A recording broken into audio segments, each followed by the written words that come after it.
Hello guys and welcome back. Give me a second to set up. We are joining on this part 2 of a game between Persia, commanded by Cliff, and Rome, commanded by Lerrike. And I'll get back to the game for real in just a second. Just need to make certain the stream is working accordingly. Hopefully it does. I suppose so. It looks good on my end. Yeah, I think we are good. I'll post a link on the Discord, and yes, I say it looks good, and I can see scientific in chat. So it would seem we are back in action, and our players have joined, and it would seem they started immediately. No turn timer or no pause on the turn timer. And I watched a little bit of this first session, not a lot, but a little bit.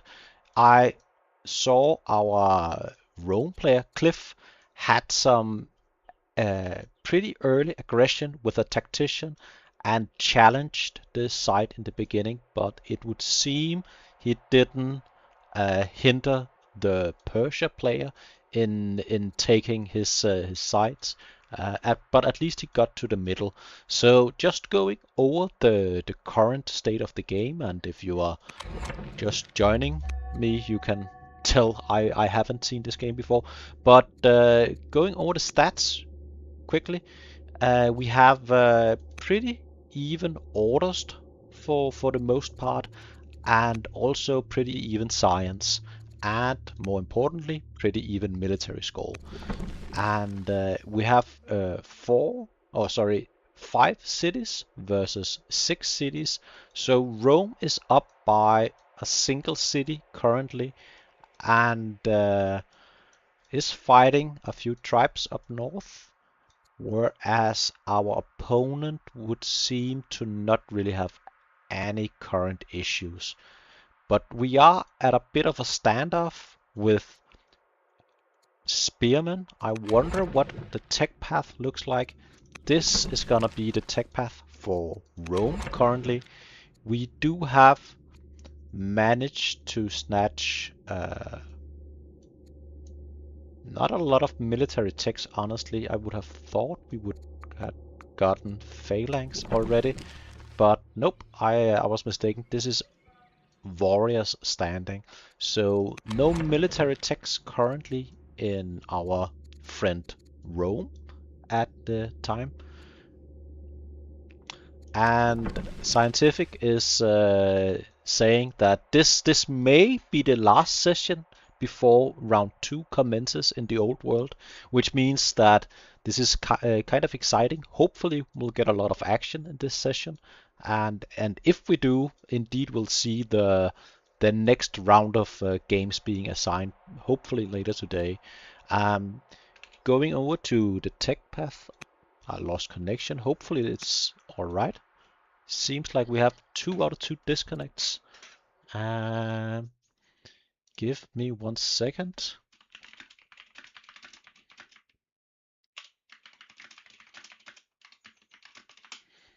I wonder if the players are good. It may just be on my end.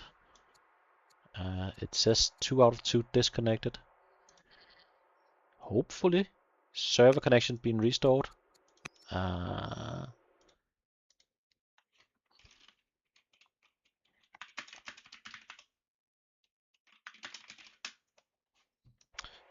think we are stabilizing.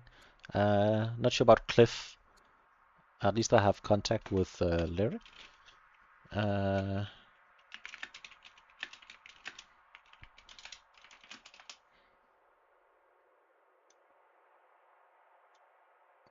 Lerrike is saying in the Discord he sometimes have connections issues.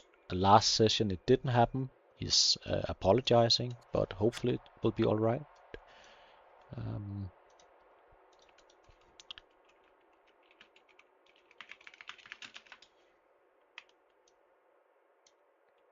I hope he's gonna be back soon. It looks to me like we are good, but I'm not certain. But while we figure that out, I will take a look at the current techs for our Persia player, and they've opted to go for more military technologies. They have phalanx and military drill already.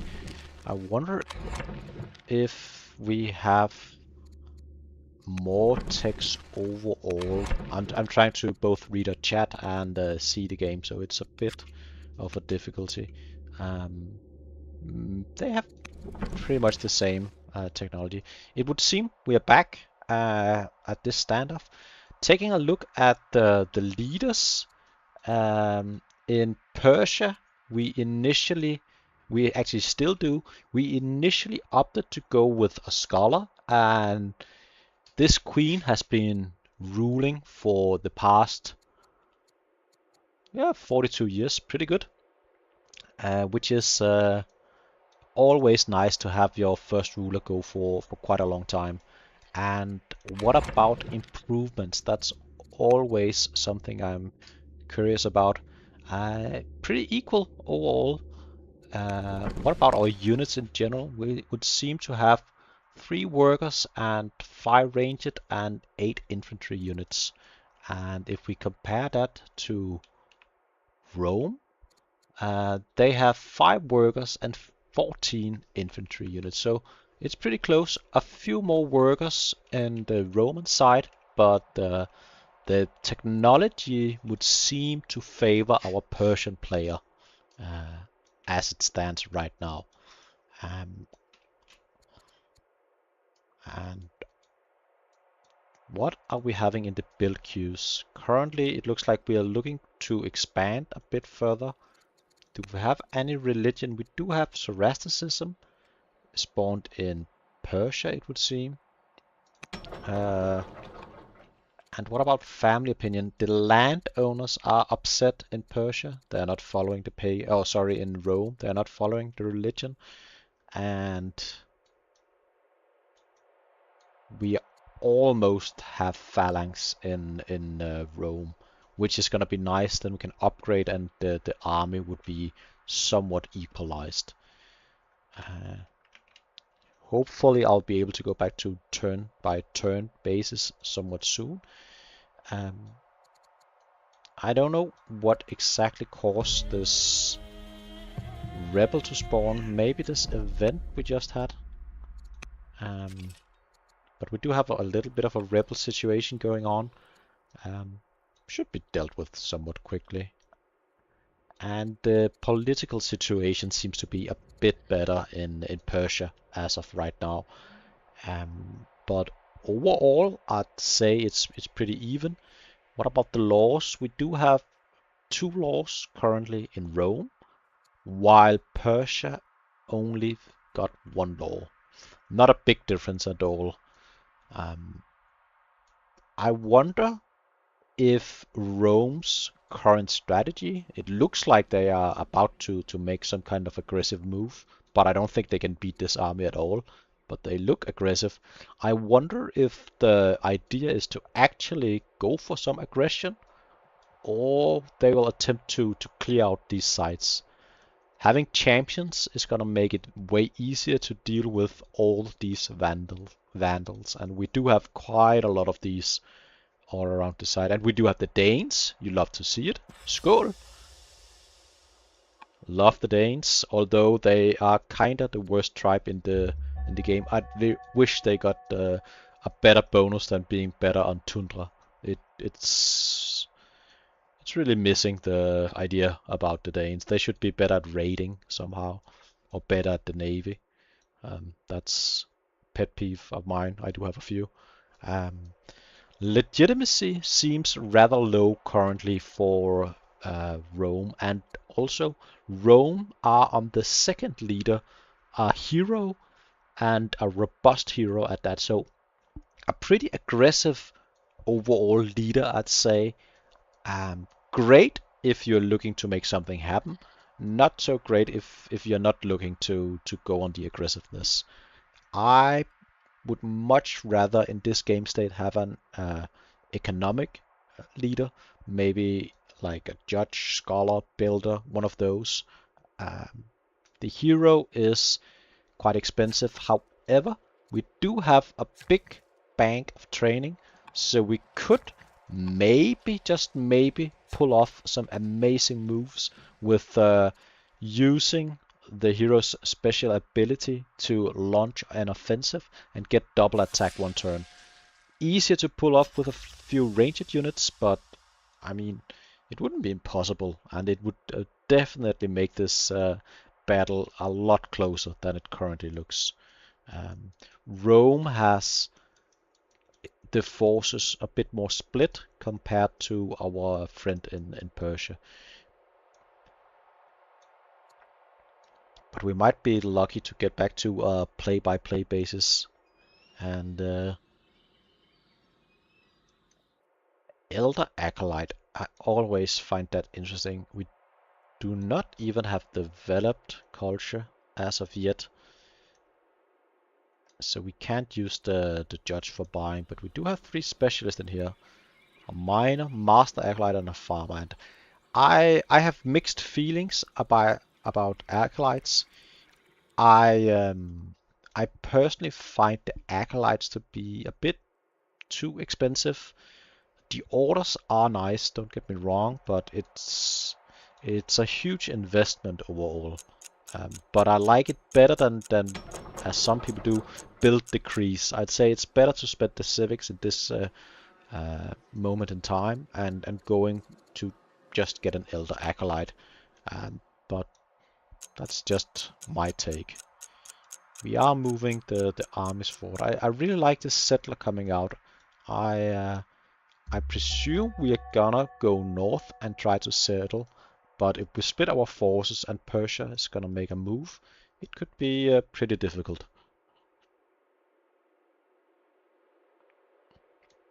And Scientific is very excited about marsh farms, as we see right here, for Rome. These are gonna give you a little bit of wood as well as some food income.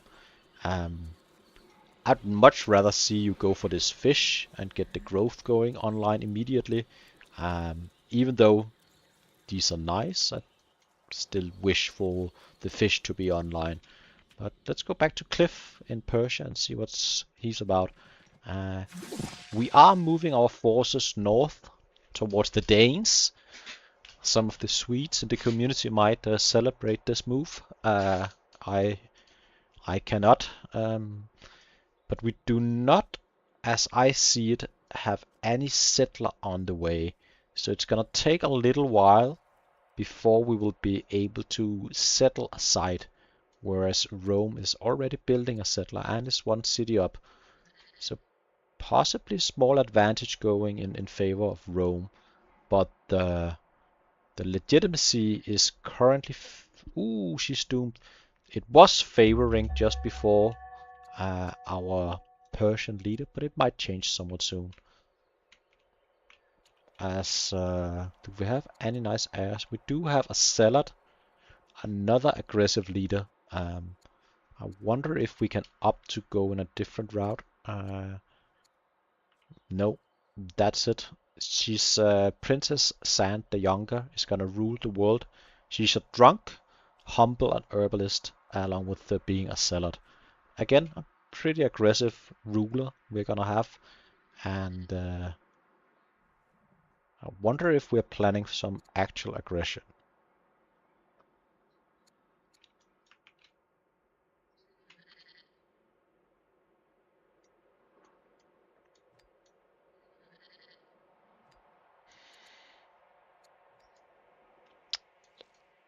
So Rome, what events do we have? We do have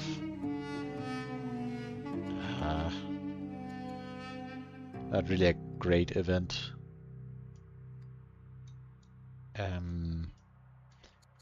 opting to go for navigation.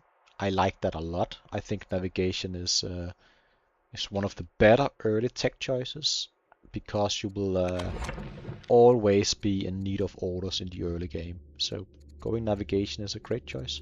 And we just got phalanx, which I think is pretty decent. I wonder if we are considering land consolidation for camels. Do we have camels on the map actually? This is a map where camels sometimes can make a huge difference. I don't, we do see some camels back here, and camels down here. It could be a choice to go for land consolidation and try to get the best unit available in this game state. But I think it's a tough choice because we don't really have a lot of land consolidation resources. We do see the upgraded units coming in, so this is gonna increase our military presence in the middle of the map, which is gonna be very nice. Looks like we will have a few legacy coming online somewhat soon. Do we have a farmer specialist coming online as well? Not as of yet. We do see 2 ranches being built, which may grant us Judaism, which is interesting. You rarely see Judaism being snatched by Rome versus Persia. So very nice. And it would seem Persia just got spoked wheel. A really nice technology getting those chariots. However, we just found out our opponent had the counter for it. So wonder where we're going. I think I'd probably lean towards one of aristocracy or navigation to get more laws. We do have the civics, we can afford it. This spearmen are causing some issues, but not a lot. But some issues. We have quite a lot of militia units. I wonder why we opted to go for militia units. I rarely find a use case for these guys, and I see them consistently ranked pretty low on the unit tier list ranking. But yeah, we are moving north with our forces. I wonder if seeing this upgrade is gonna change that. It is only 1 turn away, although the forest is providing a bit of a deterrent, maybe just a little bit. We are probably going towards centralization to get that extra science. Do we actually have any nation being close to strong culture? I don't think so. Not at all in Persia, and it would seem we sort of in the same position in Rome. So no strong culture coming anytime soon. And wonders, another thing I want to look at. We do have some pretty good wonders in this game. Pyramids, German Aqueduct, Yasilkaya, all good stuff. Ishtar Gate also pretty good. And Colossus and Heliopolis. So overall, I'd say we do have some pretty decent wonders. And neither player really has committed to a stone income for wonders. I think that makes sense with the aggressiveness. But let's see what we're trying to do here.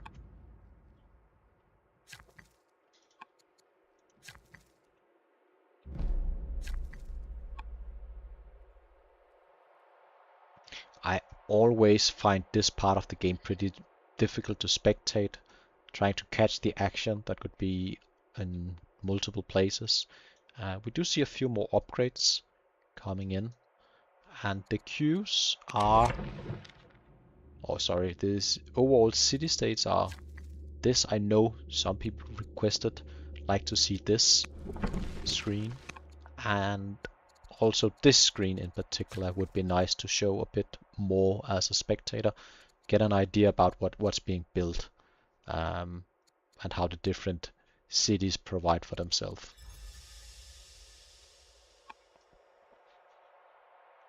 Are we grabbing some upgrades, it would seem? No, we're just still just grabbing some upgrades. Overall,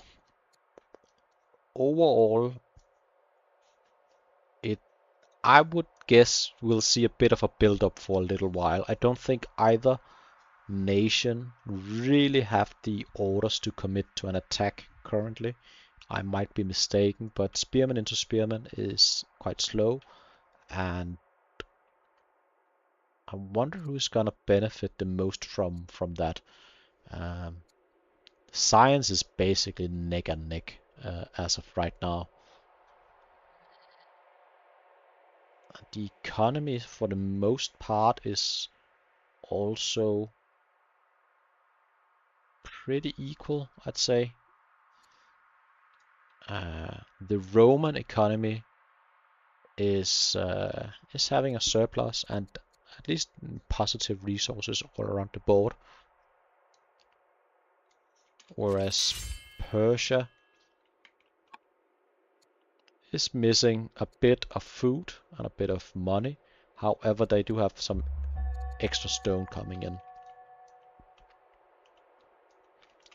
I'd really like to fix the food. We can also tell the food is currently the most expensive. We do have our new leader, Humble. Can get some extra orders or be mourning and get the discipline. I think in this particular case I would go with this and get that discipline. It's going to be quite a lot of gold, and we are bleeding gold, so that would be nice. Also getting to positive discipline.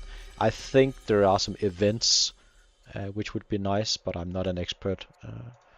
People like Scientific may think I'm better than I actually am, but it is what it is.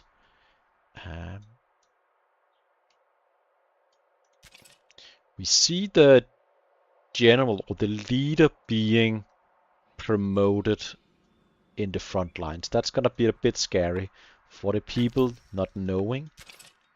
The special launch offensive ability with a hero is possibly the strongest ability in the entire game for winning a war, as you will be able to make 2 attacks with all your surrounding units. However, it's difficult to get full value in both a network duel, as we're doing right now, because it requires a bit of a setup, and especially with zero we do have, no, sorry, I'm on the wrong player. Basically 0 ranged units, and so I would opt to go for some kind of ranged unit would really help the Roman army. It's always an advice to have a bit split army forces, and this is quite monotone currently, or you'll just need a lot of it. But it does seem that the leader just being promoted right here is in itself a threat.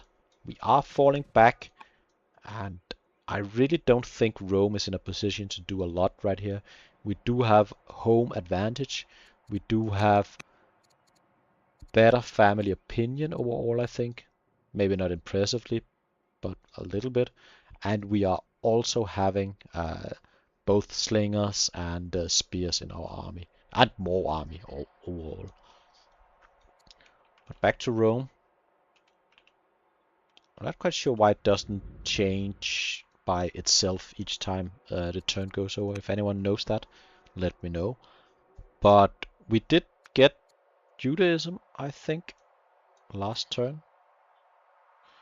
Yeah, this turn actually. So that is gonna be nice. We secured our religion, and having said that's coming online, I, however, dislike building too many acolytes. We don't have anything great to build, you could argue.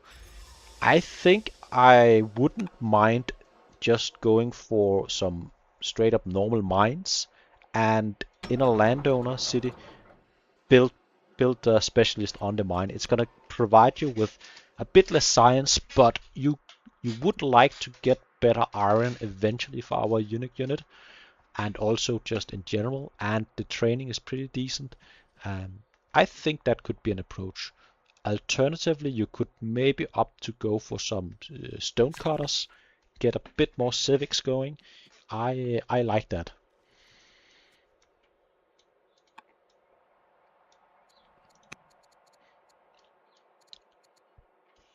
Rome hasn't met the Danes yet and are having a war.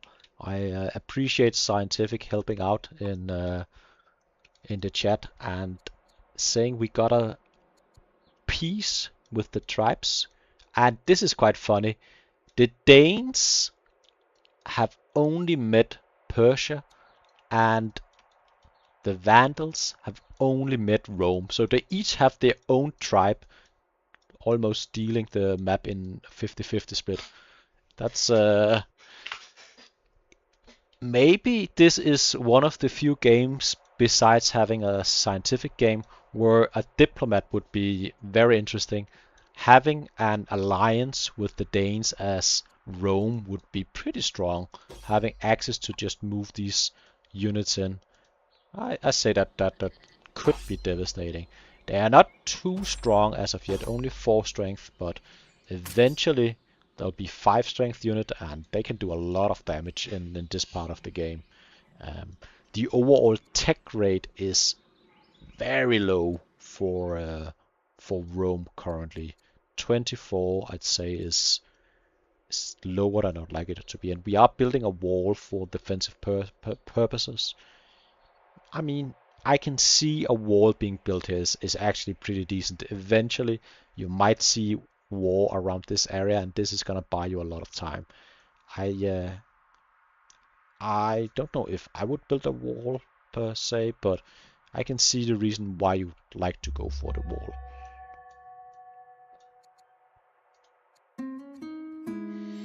An ambition to build the pyramids, interesting.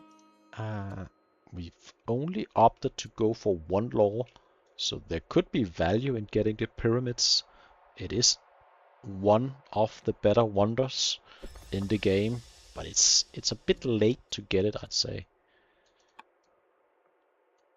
We have another rebel down here. Ah, ooh, yeah, that is annoying. We are just above the negative 100, and it spawned a spearman of all things. It's gonna take a little while to deal with it, drain a few of our orders. Lucky we do have a police force coming in, hopefully taking care of this soon, but it's stuff like that that can drain your orders, but we do not have a lot of workers currently, and we are floating some orders, so I think it's gonna be alright. It's probably gonna be fine.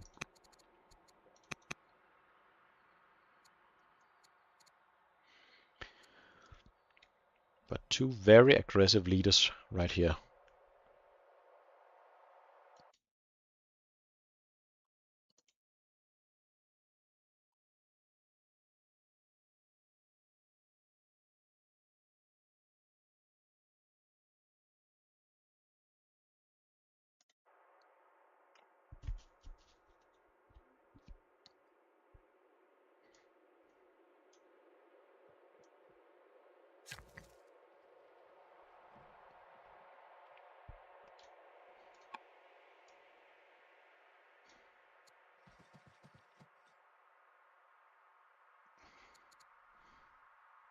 Stockpiling food, that's probably not gonna happen anytime soon.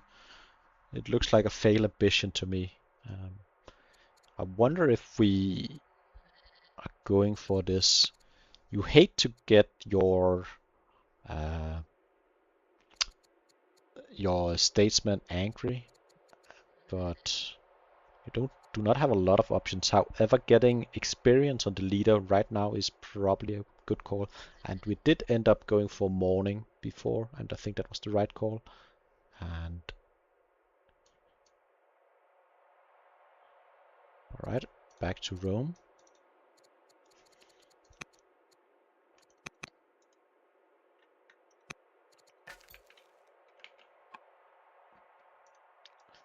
would seem I can only switch nations by pressing the hotkey for it. I don't know how that works. And we've got possibly an event right here. Is that what happened? Restless City. I'm not certain about this, but we are fighting rebels as well, just as we're doing in Persia. We're building a road here. I wonder why we're building a road. It's gonna connect this a bit more, I guess, but not by a lot.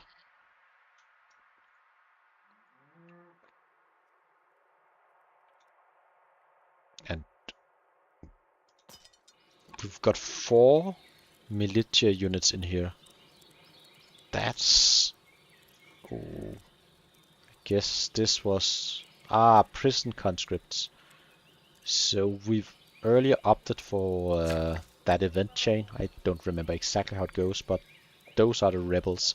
And it's also gonna explain a bit about our militia. It's a large force of militia, and we are falling back here as well. So both players are not really content on moving into the lands of the tribing neighbors to the north, which makes for a standoff. You don't want to push in this direction as the opponent is gonna push into you, so you opt to just have a standstill. And in the long run, I think that's gonna favor Rome. They do have another city, and they also have a better science currently. Persia is at 25, and Rome is at 35. So in the long run, I think Rome is gonna be getting further ahead.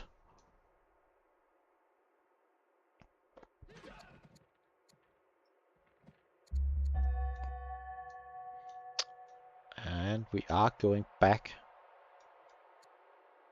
to Persia. They do have a few more workers in Persia though, and it looks like we are building more workers. So we may opt for a more tall playstyle with a greater economy. I like just building a lot of mines. It may not look as flashy, but just having this one guy building mine after mine after mine in this great mountain chain, eventually you're gonna float a lot of iron, or at least not have issues with iron, and that is gonna make the whole game a lot more it's gonna be easier to deal with what's coming your way. We should look to increase our food somehow. You will need food for specialists, and we do have this very green, lush, flat terrain. I say build a lot of farms in this area. Build a granary here and farms all around. Build a granary here, granary here perhaps, farms all around. You'd like to get this farmed up. You need the food eventually for almost whichever direction you go. And I'd argue the same down here. Continue what we're doing right here. I like those farms. This is an acknowledgement of we will eventually need to get farms in our borders. And once more, we have another rebel spawning. And which ambition should we go for here? Definitely not 4 theaters. That's most likely wrong. Clearing 6 tribal sites, that's gonna be pretty difficult. So most likely being ambition to harvest 20 resources. It's also gonna give you Swift. Swift on Rome is always fun, as you are already, by being Rome in itself, having that extra fatigue, so you can go even further. And yeah, you can do some fun stuff with a Swift Rome. do have the stressed condition making us lose science and civics and everything. There is definitely an argument to be made to indulging in revelry. I think as the leader is quite young, I'd go for it.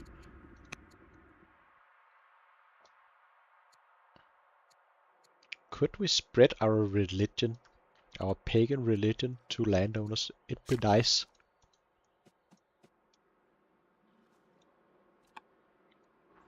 Just connecting the cities for now. I think that's always a nice thing to get done.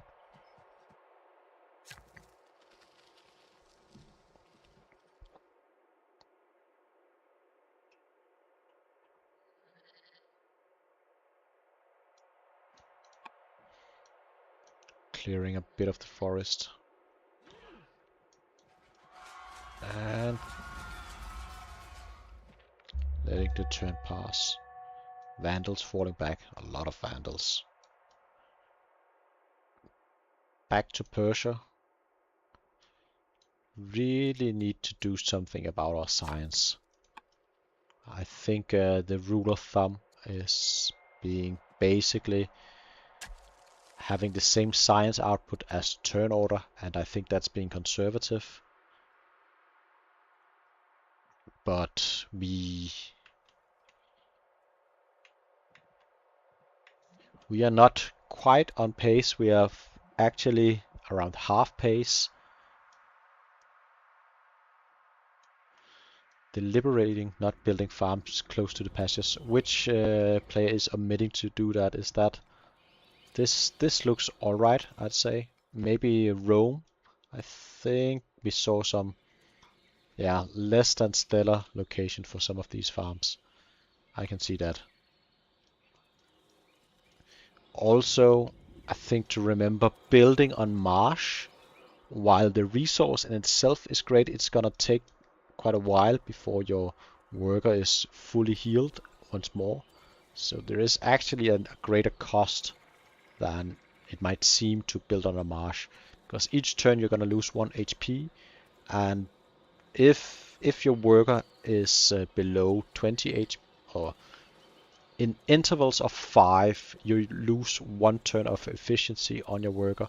So from 16 to or 15 to 19, it's 1 slow.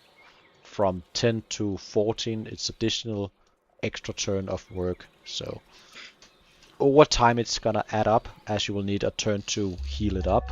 Look, we just lost 1 health point on the worker. So these are inefficient workers.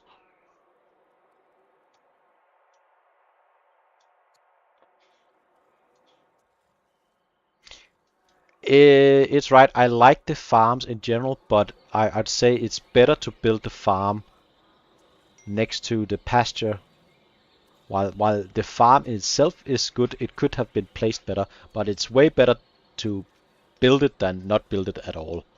So I might be a complicated person. I apologize. We are dealing with the uprising back home. We are farming a bit of legitimacy for killing stuff.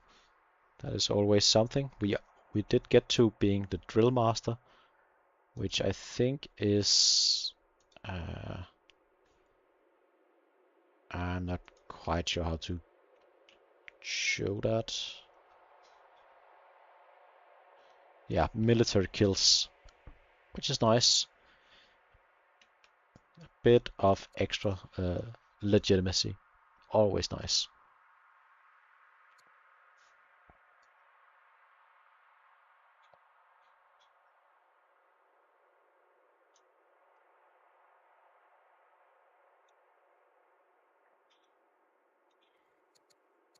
A lot of ambitions in Rome. I really hope we are gonna finish with the mines. Do we have enough mines going? We only have 6 workers. We are building 1 mine here. Should really not miss out on that ambition. quarry. Did we forget about this? We may have. Also, we are missing one farmer specialist. One farmer specialist right here. And one here. And we should have one more. One there. Yeah. We are just about missing all our ambitions, which is gonna be annoying. Some pretty decent ambitions though. We could almost complete all of those if we committed, and we definitely should. It's really sad not to get the built mines. That really should be something really prioritized right now. Getting the rest done should be somewhat feasible. We are getting close to running out of time on those. So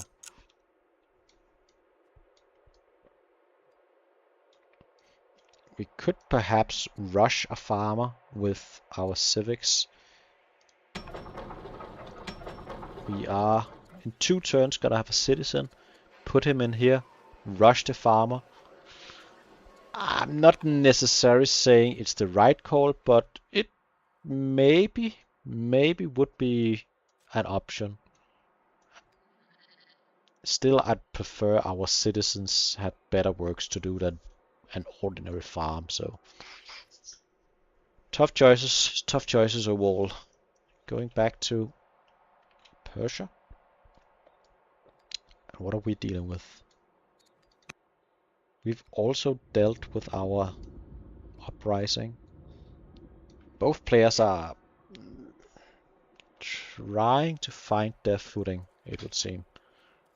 Trying to deal with the internal struggle of an angry family. I like the number of workers we got going in Persia. Actually, is it that much better? Yeah, nah, only 1 worker. So sort of the same. We will have 2 more in a turn. And another. Yeah, I like going for a lot of workers on this game stage. I think that's a great choice, honestly. And we still have peace with the Danes. It would be great. We do have a worker out here. What is he doing? That is interesting. What are we... Are we just chopping the forest? Which I think is very nice call. Sometimes if you are floating quite a lot of orders, you can, especially with Persia, be floating a lot of orders. Having 1 worker just dedicated to chop the forests is gonna be pretty good. However, this one is exposed. Rome could literally just walk up and kill it. It is... Do we have vision on it? Rome does apparently not have vision on it, which is lucky, because if it did, this would die instantly. If I knew there was a worker right here as Rome, I would take these 2 guys and go up and kill it. Bonk, bonk, dead worker. It seems risky to me to bring this worker so much forward. I wonder if players have an idea that there is a second tribe on the map. Finding that tribe might be an issue, as it's gonna be more raids, or greater risk of raids at least, if you get to war. Oh, it's so close. We're gonna finish all these. And yet so far.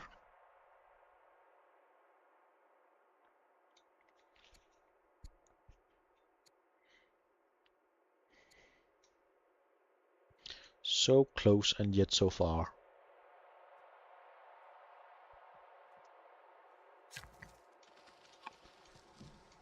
He's also just chopping a lot. One of the reasons we do have quite a lot of orders for both players is we are having statesmen and we're having Persia. And right now we are in the... We don't really move any of our military units phase of the game. So you do have a lot of orders, and they've yet to build a lot of workers. If you are in that stage of the game, you'd love to have double the number of workers. But we only have 6. I, however, appreciate getting specialist online. I just wish it was a better specialist. Especially going towards military drill and getting barracks would go a long way. I think that should be prioritized quite high. Going for navigation was a decent choice, but perhaps it would have been better to attempt to go for military drill. We don't really need the current extra set of orders, I'd say, but back to Persia. Hopefully we'll get another law going, centralization, and perhaps a border boost.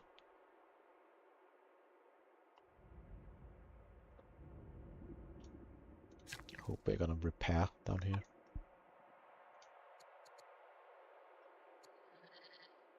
Oh, our leader is already severely ill.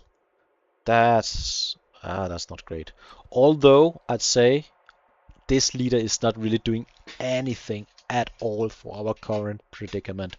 You don't really at all need what she's providing. So getting a new ruler somehow would maybe be for the better, but it would still suck. Could be a lot worse, I'd say.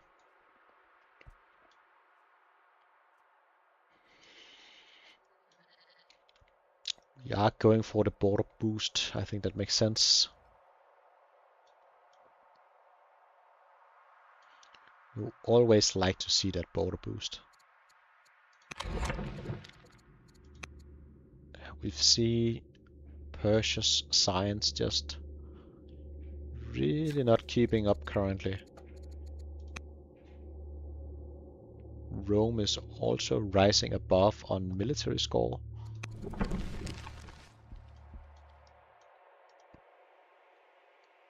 It would seem Rome is slowly getting ahead, I'd say.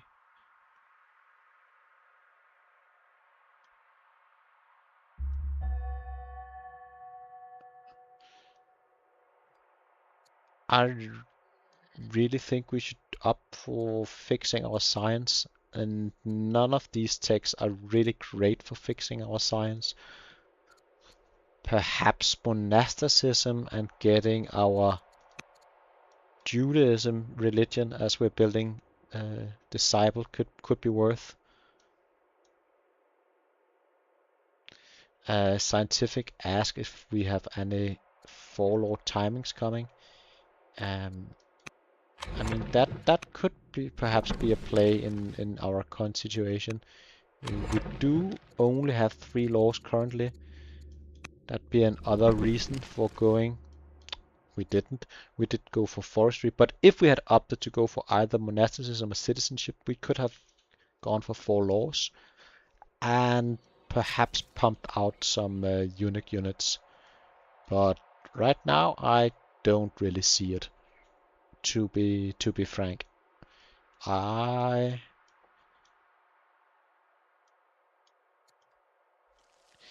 don't really see a direction for either player currently. They are mostly just cruising along.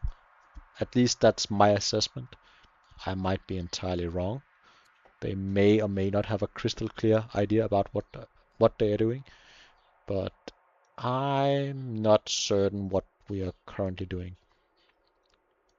Building walls, building specialists, cruising along, which is probably fine if you're Rome especially.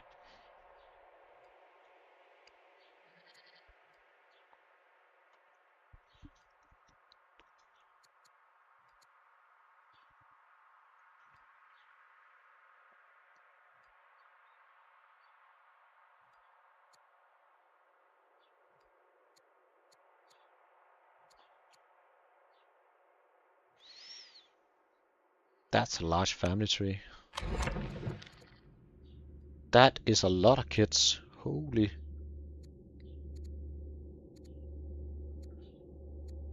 That is a very large family tree.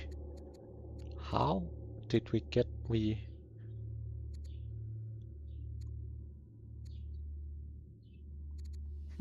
interesting.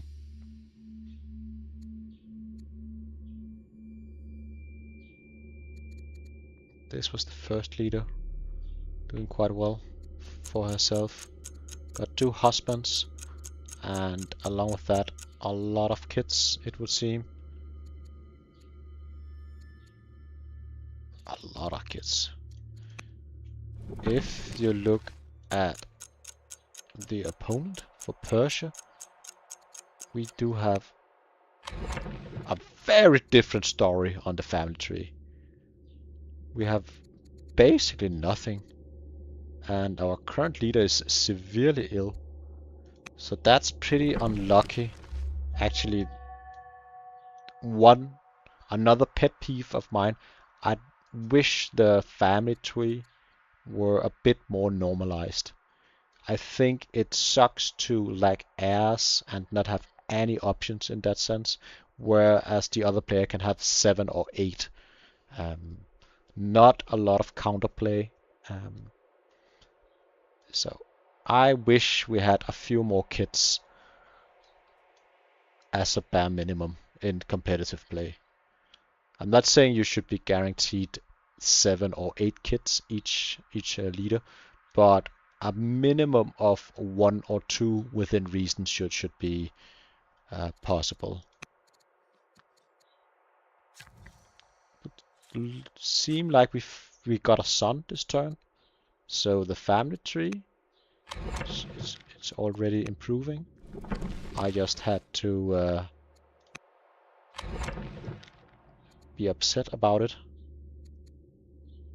We opted to adopt, which I think is fine, but again, that could be some resources spent, and we should just have gotten a kid earlier. No reason why we did, or at least that's my take. Still have this scout being pretty bold, I'd say. I respect the hell out of this scout up here. That is just a worker, not a scout at all. We did have a rebel spawning in our forward city, so our military's got something to do. Back to Rome. And it would seem they also got a rebel. You could go for... Oh, we already influenced. How many shrines did we build as Rome? We did build 1 shrine here, Shrine of Ceres. And Shrine of Sol. And do we have any shrines left? We do have Shrine of Bellona, which is often something you are supposed to build in your champion seat, I'd say. We do have Shrine of Feronia here, which I should have seen that immediately. Given that eventually our landowners should probably turn towards paganism, and we do have decent relationship with paganism, so that should resolve itself eventually. We are having garrison. I mean, fair enough. If we don't have anything better to do. Quarries also. Alright, we do finally finish the settler. I really wonder what we're gonna do with it. And all these sadly close to being finished, but not quite. I wonder what we're gonna do with those. What did we do with our disciple? Did we didn't upgrade Judaism. We spread it. We spread it to Roma apparently. I think there's merit to spreading your desired religion around a bit, especially if you have some cities with some decent growth. But this isn't quite it. It's pretty low growth capital.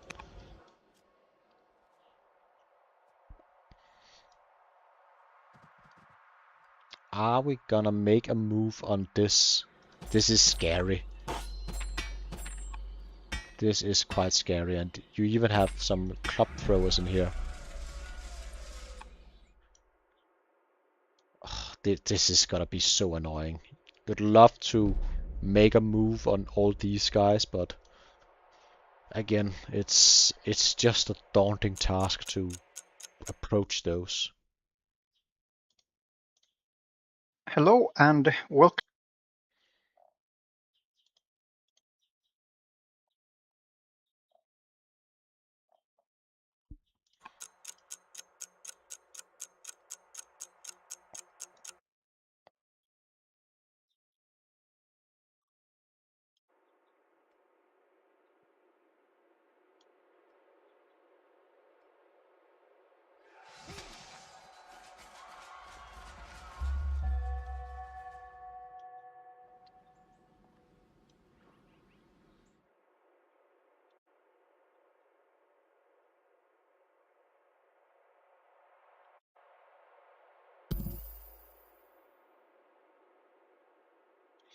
It's a good question, Constant, in the chat. How was this achieved?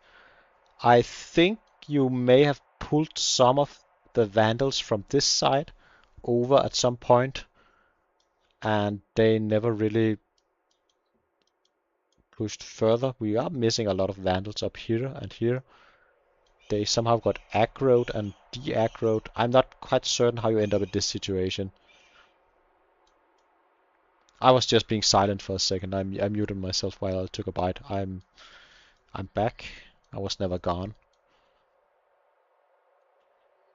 I may or may not be speaking too much, so I'm trying not to say too much if there's nothing to say. Gold started spread of religion. So we are going for some sort of religious game.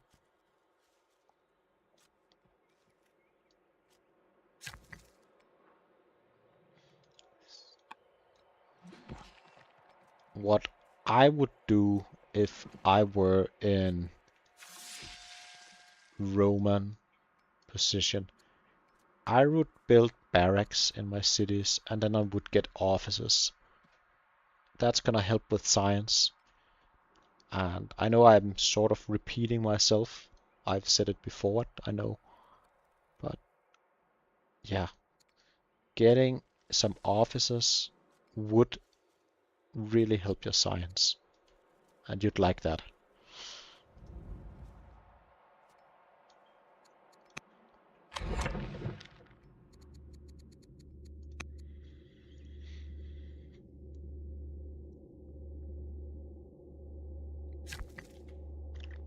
It's still pretty close. But at some point, you're gonna have issues. Rome just got their law for 5 extra.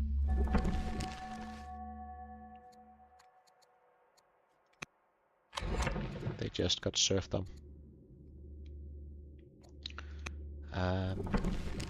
Constant is asking if both players are on 5 cities. No. We do have Rome taking the middle, so he is on 6 cities currently. So it's 5 versus 6 cities.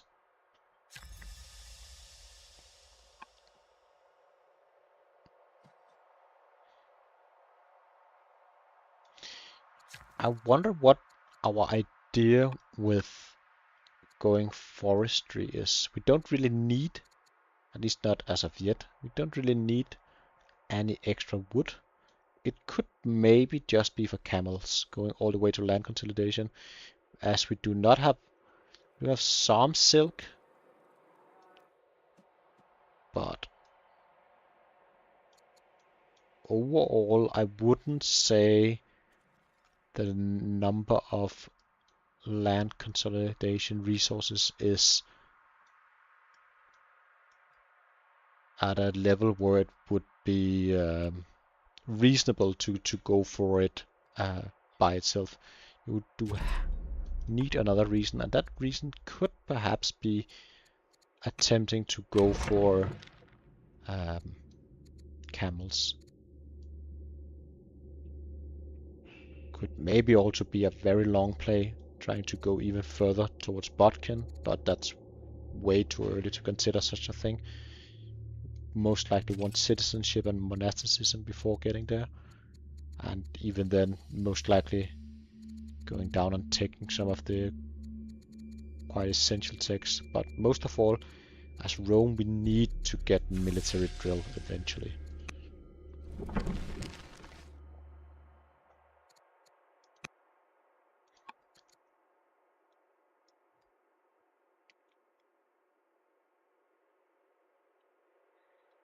Yeah, it's true, we do have elephants as well, so we have, for military purposes, a reason to go in that direction. We're gonna miss out on one ambition right here. I don't think we got a mine going. That's gonna finish, which is gonna suck a little bit. We did manage to produce 100 food, or 1000, which is nice. And we did finish the walls, but yeah, no mine is coming online in time, so we are gonna miss out on 2 ambitions next turn. Annoying. She's no longer severely ill. She was about to die earlier, but she's back.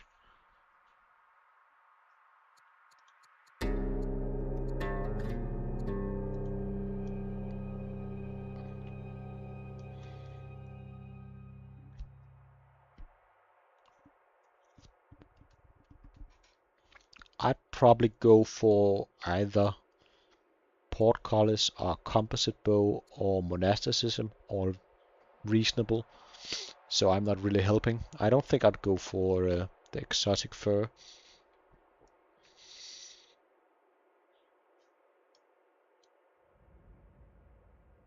I would probably go for composite bow or portcullis.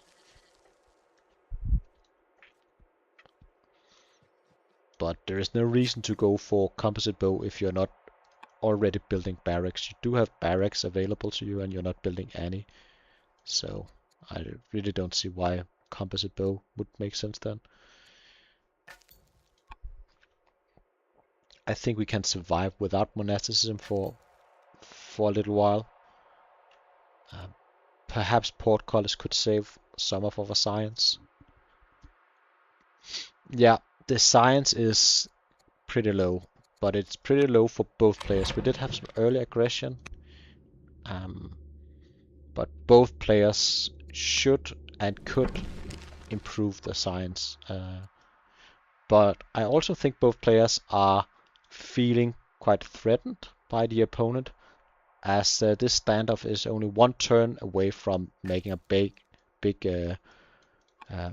alpha strike, and you also have your tribe to worry about, the Danes up in the north for Persia and the Vandals up in the north for Rome. Both could make some pretty aggressive invasions, threatening your backline. So in essence, we do have some issues.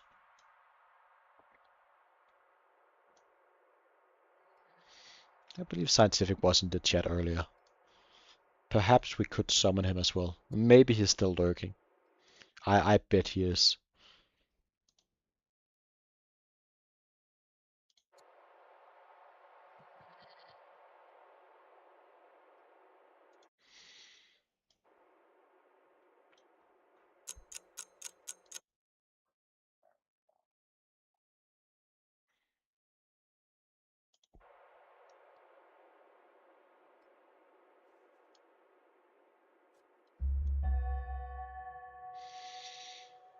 Back to Rome.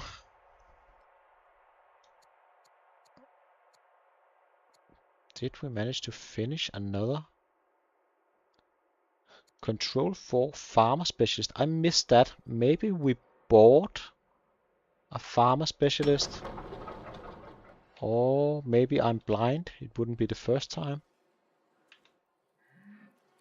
I think we may have... I think we maybe bought a farmer specialist up here for civics. Not entirely certain about it, but we just finished this turn. So we didn't fail 2. We only failed 1. Which is nice. And we are making some decisive moves versus the Vandals right here. We have a lot of movement. We are Rome and we have Swift. We also do have Robust with extra orders. We have the orders and it would seem we are making great progress. We are steadfast, so it shouldn't be a huge issue dealing with these Vandals, although they look scary. I think a commitment of 4 spearmen should do pretty fine versus the opponent. Rome could be a bit threatened by his opponent. I would maybe advise taking your units and step further back, standing behind your city. It's gotta be a lot easier to defend if the fight is taking place over here compared to over here. It's gonna be easier to reinforce and further for your opponent. So I would invest in bringing my forces a little back.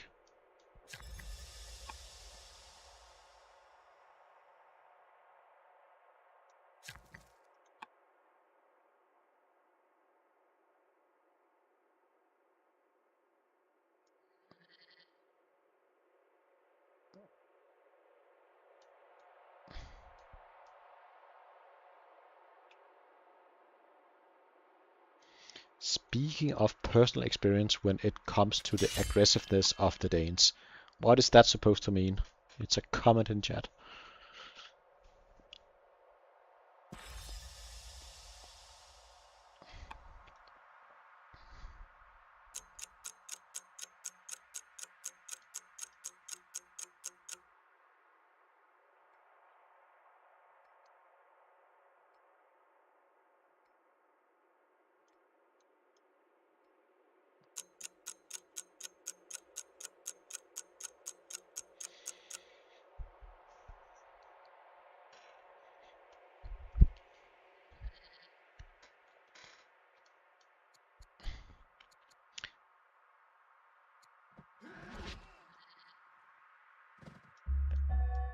Not a lot of action happened to our force up here. It should be good for another round. So what? We ended up going for monasticism. I can respect it. It looks like we are aiming towards steel. We'd like to get axemen, which I think is a great choice in this circumstance. Getting all the way to steel and having axemen versus these spearmen would go pretty hard. Please continue to make jokes in the chat. Trust me, I can take it. I've heard worse. And if you need to make fun of the Danes, go ahead. I love to make fun of the Danes as well. They sound like they have a potato in their mouth. So, bit of a flood situation going on up here.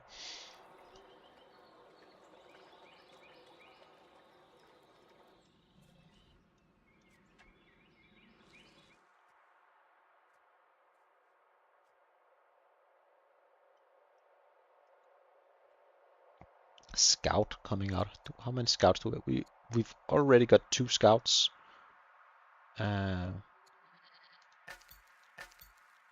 We do have 1 scout up here, just scouting about. Still only met the Danes. I wonder if we forgot about this scout, or if we're still making moves on him. Connecting with the road, I like this move a lot. Very nice. But, oh, this feels awful. Monasticism turn 70. Ugh. Science is this game is lackluster. I really hope we are gonna build some barracks really soon. It would really help a lot. A lot of players are thinking they don't really help with science, as they are meant for war, but they do. So building a few barracks, that would double our science.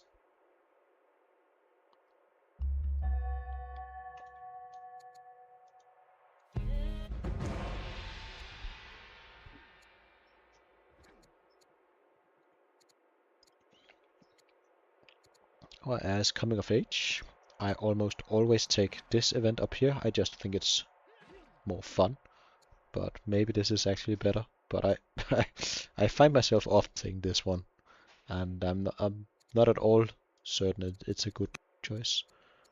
Um, did we go for the discipline? I'm not quite sure. I don't remember how much discipline she had before. I think we went with the discipline. I think we only had one before. And we also got one now. I don't know why she would have gotten the other, so probably.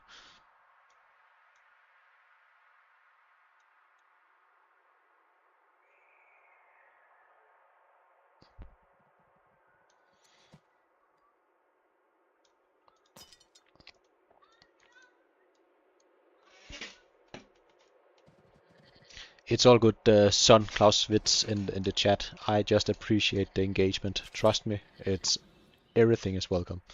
So much appreciated for engaging a bit with the game itself, as not a lot of action is happening currently. We are gonna see the Vandals slowly, hopefully being killed, but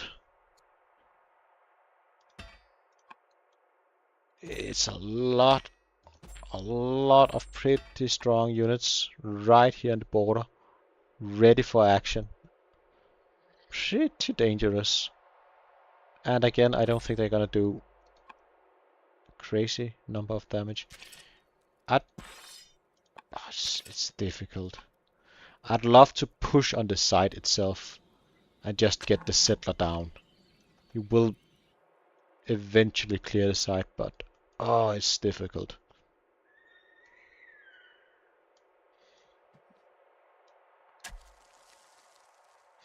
And we opt to build the Shrine of Bellona, and I really advise building that in Roma, as you are gonna get the seed bonus on your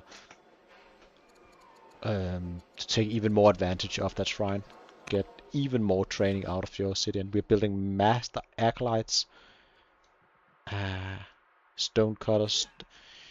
Neither player are really committed towards getting better science.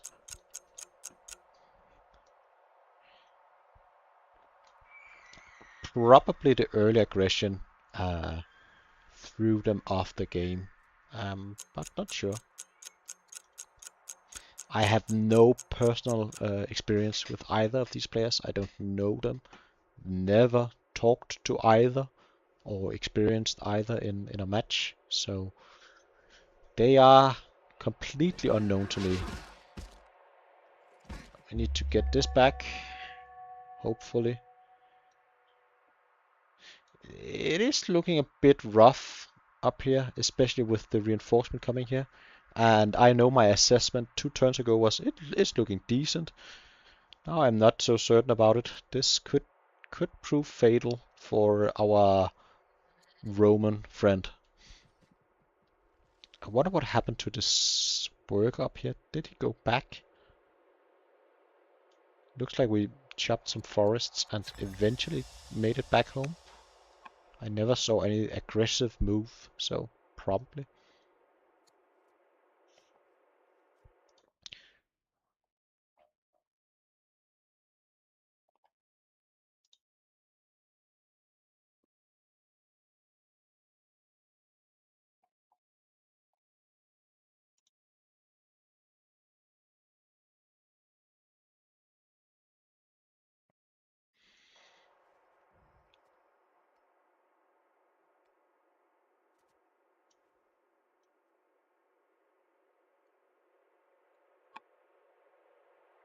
Do see some movements on the scout, so it's not entirely forgotten about.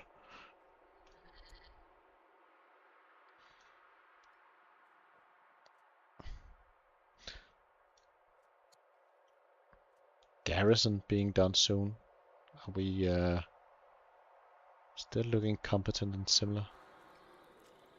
Should really get this mine back online, or this especially. Ooh, we see barracks. We see barracks, ladies and gentlemen. We do see barracks. But we are building disciples. But we do see barracks, which I like a lot. Maybe a bit too much.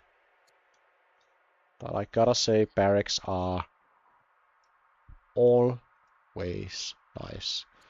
And it would seem we maybe had another angry landowner rebel spawn. What are we going to do right here? Making a swap? Oh, this is only a warrior. This is not a spearman. I didn't see that. And falling back. That's the right call, most likely. Fall back, heal.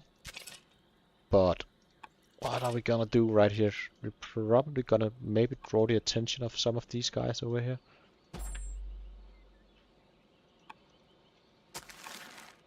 Why can't I see this one? Should be able to move one forward and perhaps shoot. But I guess not.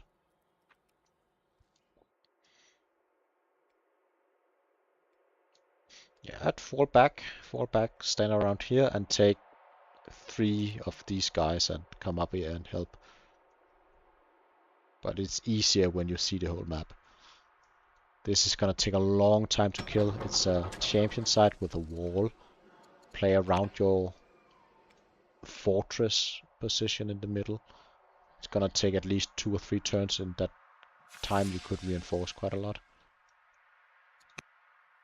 Did manage to kill another vandal. This guy's gonna die if we don't fall back, so we should fall back. Probably going back to either the elephant or here. Heal up.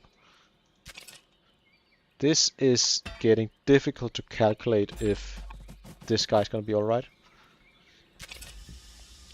We figured he might not be, so falling back is probably the right call. Falling back with this guy, healing up. But we're somehow still facing a pretty quick respawn time on these vandals.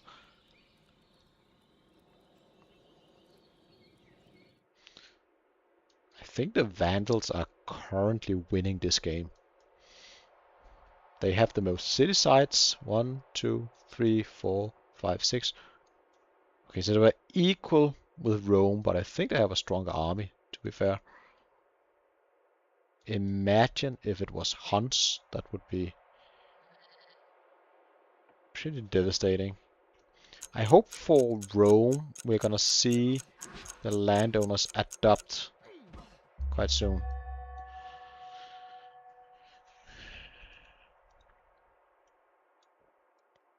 Adopt paganism, that is.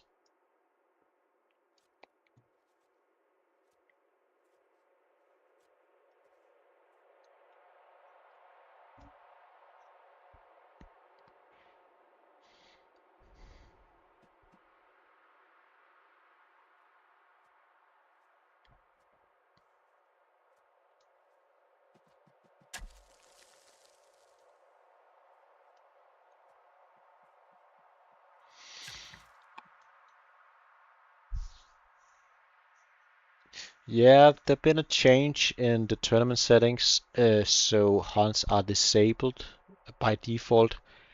I personally think that's a good choice. I personally like playing against Huns, as I think often it's gonna be in my advantage to my playstyle. But I think for the overall tournament, it's better to leave them out for the most part. At least if you are not equally prepared for the hunts. I'm not an expert with the hunts, but I'm pretty decent. And my main advice would be always pay tribute unless you have pretty good information about how many uh, hunts sites there are on the map and know you can take them out. Or if you would like to go to war with them, you need some kind of aggressive leader quite early, and you need to go for them immediately before they get strong. So those are my two approaches.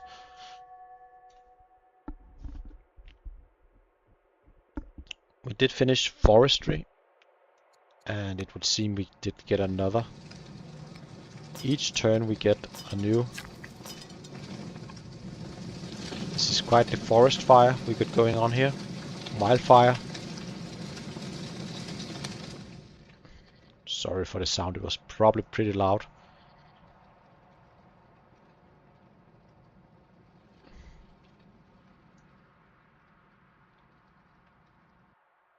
Uh, Often when you play versus the hunts, they are gonna demand tribute even if you have a truce with them. So it's not always as easy to get the truce with the hunts. Sometimes you may be lucky, but they have, and I am limited in my knowledge, but they have some kind of trigger for requiring tribute, and if you're not paying up, they will go to war. They will come for your ass. So, what are we gonna do about this situation up here as Rome? Are we gonna move forward or are we gonna fall back?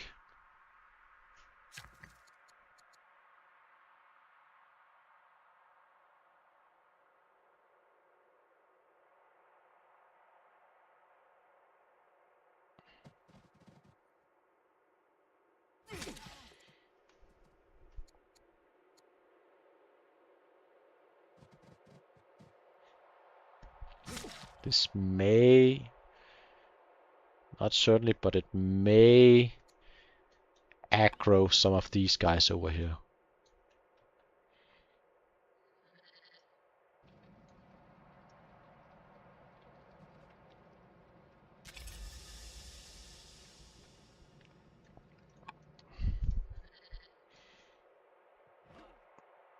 It would seem we brought another unit from over here to fight up here. I think that's a good choice.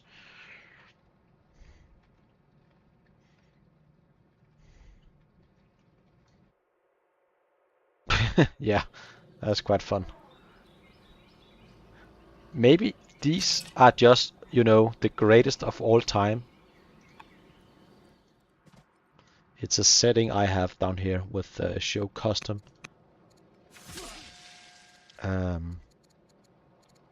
Tile resources, unit promotion, and urban improvements. I personally like that, so I have that enabled.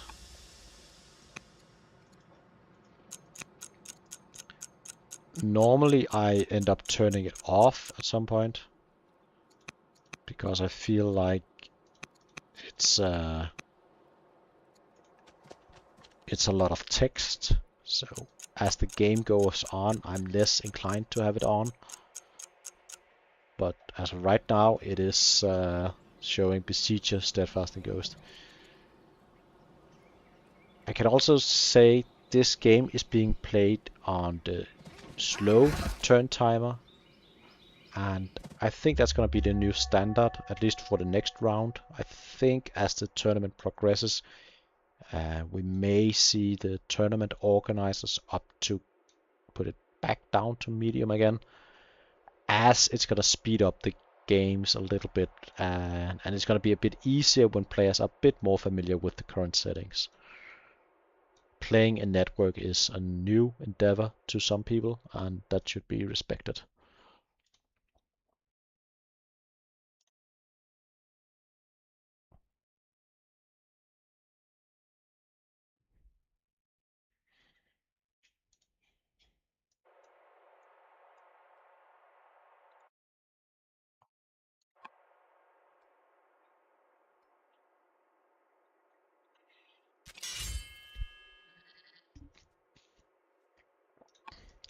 We are seeing some promotions. I wonder if we are gonna make an aggressive move. I honestly don't think all-out aggression would change a whole lot. I don't think we got enough to make a decisive move, but it could maybe make a difference. I wish we saw more barracks being built. I'm repeating myself, I do apologize. We do see one barracks, so I wish granted. Appreciate that. Yeah, and I agree with that sentiment, Constant. I think for the first 30 turns or so, having slow is fine, but I'd argue when you get to this turn, around turn 60, having 4 or 5 minutes each turn is perhaps too long, at least for my personal taste. I don't know if they decided to go for a 5-minute break. It could be.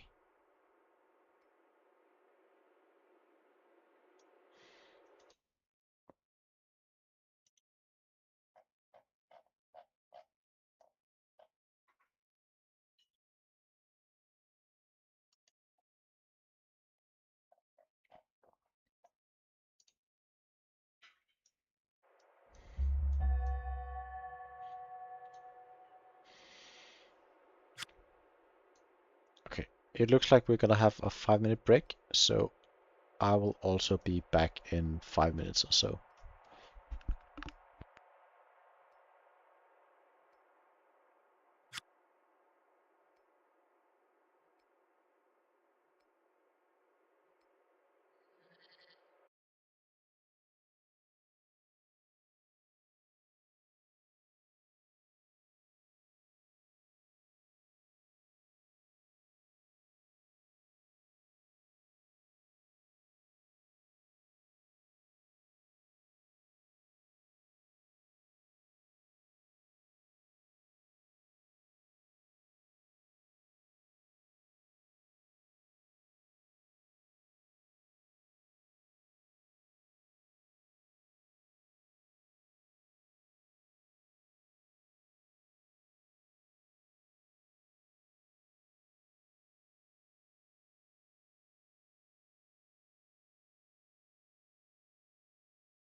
Alright, I think I'm back.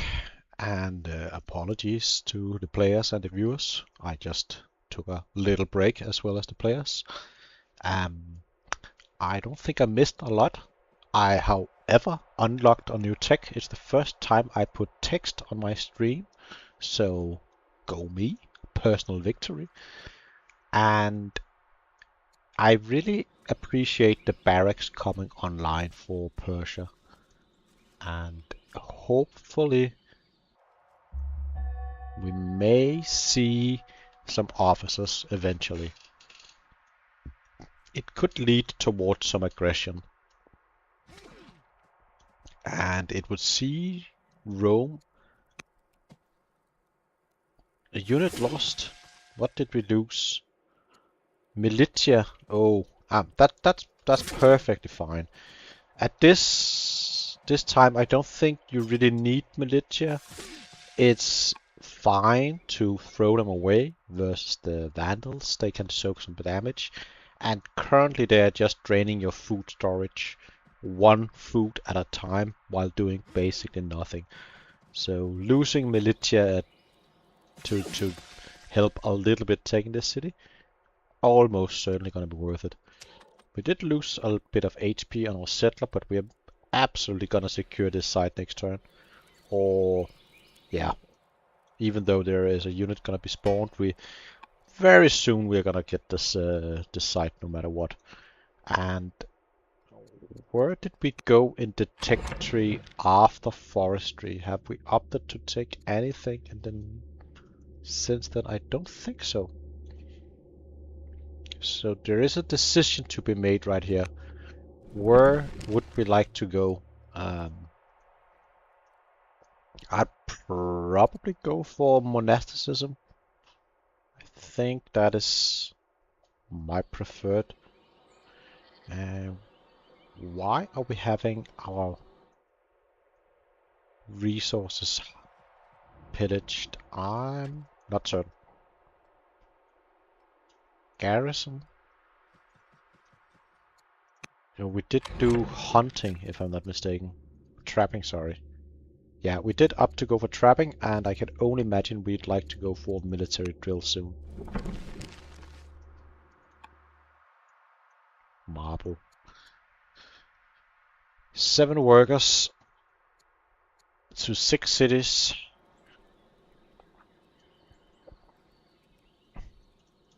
This clubman is on a mission, going somewhere.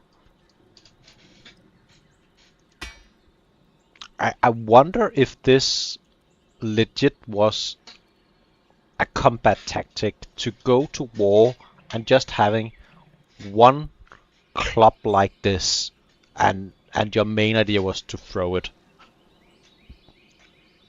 It would seem odd. I can see it being you use it for melee combat, to basically as a sword or an axe or something. A mace more so than a club. At least I've played enough video games to see those drop in my games.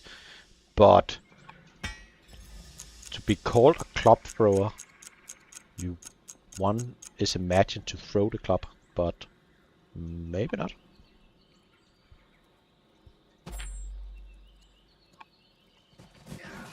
He's going back. That's nice.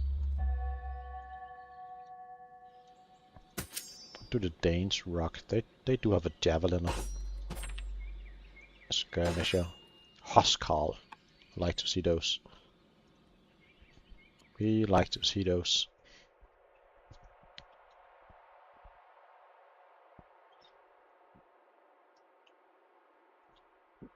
Based on the build queues in Persia, I guess we see some aggression. But I'm not certain. The science is still very low compared to where I'd like it to be. If we go into the science tree, Sorry, if we go into the records, let's see, Persia's really been falling off, but don't get me wrong, I'd also argue Rome's science is quite low. Should really look to improve that somehow.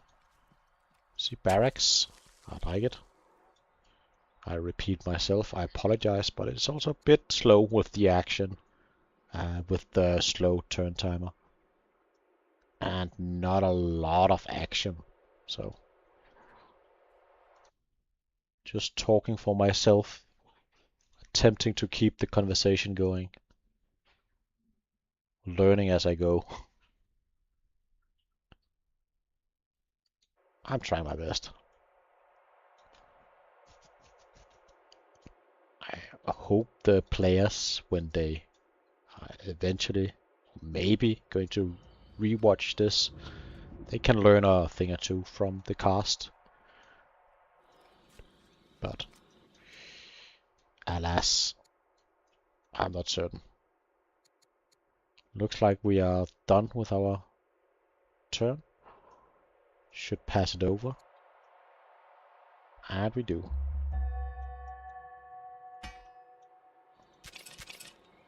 Are we gonna kill the Vandal? Turn them down to a measly 5 cities? Basically nothing.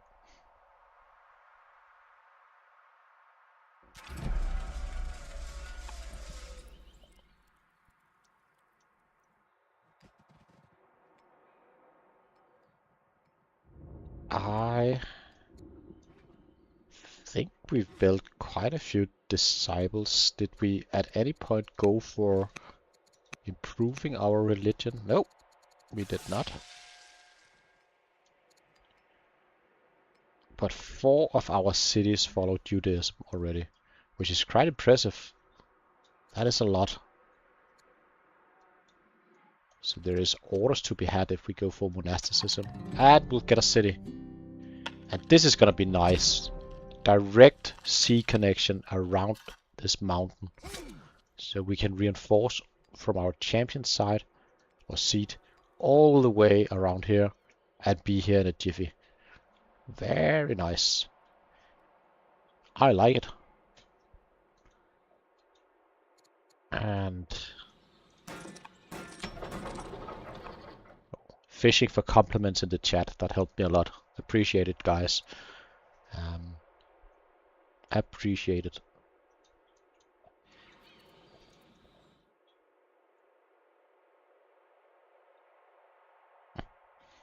I don't think Persia knows it, but they had sort of a little window just before, but they really didn't seize it, and I think the moment is slipping away.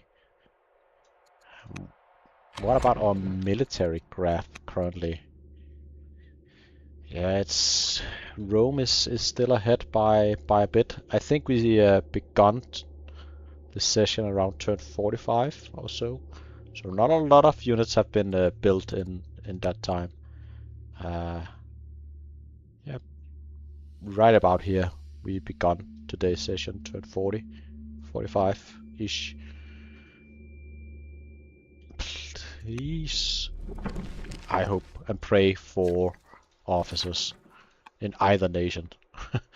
We do see some miners, stonecutters, farmer, elder acolytes, master acolyte. Acolytes are great, but they are slow to be worth it, and I rarely get to the situation where I'd like to have them. Or I would like a lot of civic production, but we have neither. We do have an ambition to get our eunuch unit, which is maybe helping or guide our hand towards our next build, going for the 4 laws eventually. Did we build a garrison in the Roma. It would appear we didn't. So if we would like to go for a unique unit, we would eventually need to have another barrack in here. Oh, sorry, another garrison in here and upgrade it. I'm hearing sounds of upgrades. Maybe. It looks like we are spending our huge training stockpile to upgrade our units. I think Persia is perhaps considering an attack, which I think is reasonable. We're still looking at an opponent being similar and competent, which is a bit surprising. I'd say we should, at least at some point, look at our opponent being learned, at least with the current pace of things. But for now, it's just informing us that we are doing just as good as the Roman player. So from our point of view, we are doing fine. One thing I really gotta give credits for in Persia, we did build not a lot of workers, but quite a lot of workers, which is good. 2 workers per city when you are on such a low city count is pretty good. So mayhaps we may see if the current improvements controlled. Yeah, we are seeing that in the beginning of today's session. I believe it was pretty close. But Persia is slowly getting further ahead. And at some point they may get to a point in time where the resources is gonna matter a lot for who's gonna be able to refuel the army. But for that really being decisive in a war to come, they also need to up their production of military units. We're seeing another settler. I like this. This is confident. He's gonna push in and attempt to clear this Vandal side. Might be difficult, but we have the orders to spare, so we could do it. And I think it's the right call. Or a decent call at least.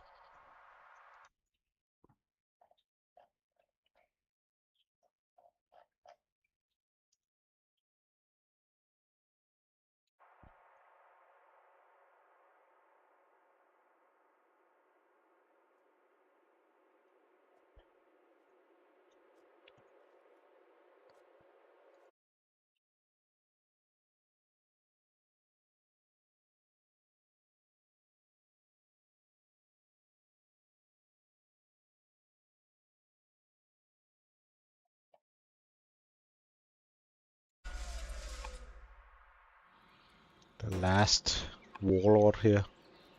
Going down. Slowly and certainly.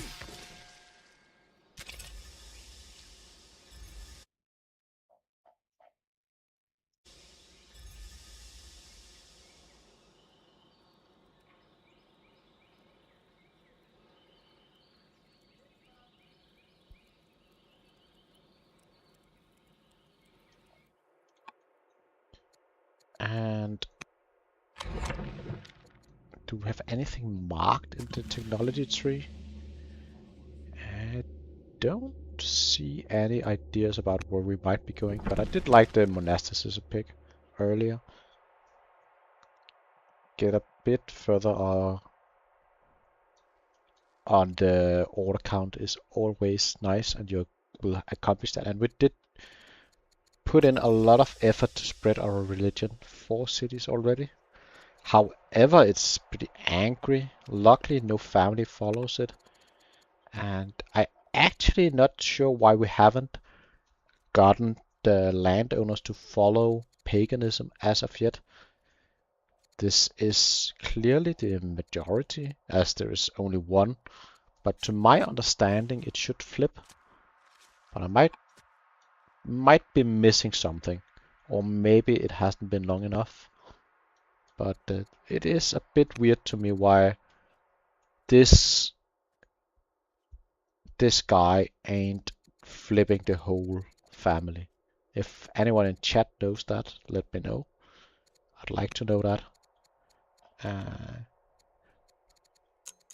I also think we'll, in a not too distant future, have this family is gonna flip to paganism, which is gonna suck because the pagan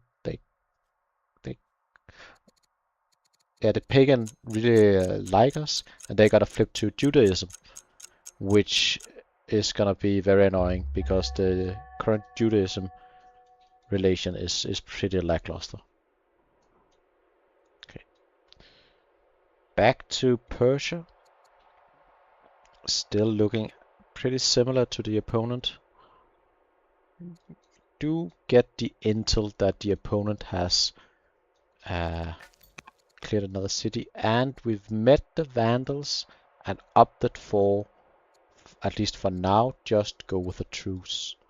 I think that's the right call.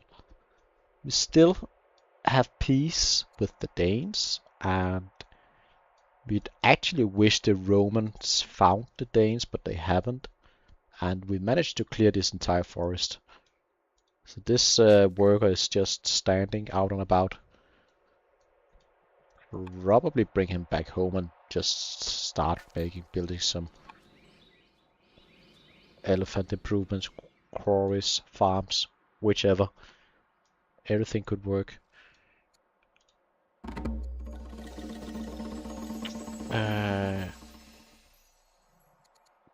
This is one of those quite intriguing events, but I don't think we had it all the way to go there. That's unlucky.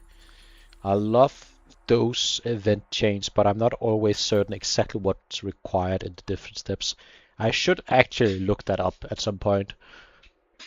It would be nice to know for a fact if you should go for it or if you shouldn't. I've just haven't looked it up yet, and I should. I sometimes think it might be worth getting to at least 2+ on all the stats if you're able on your leader. That's gonna enable you to pass most events. It looks like our worker is gonna go further north and just continue to harvest or chop the forest. And I gotta say, it's pretty nice to have all your orders being spent on something useful, and having that one worker just dedicated to chop the forests in case you float some orders. I think that's pretty smart. So I gotta give props for that play. Back to Rome with our huge family tree.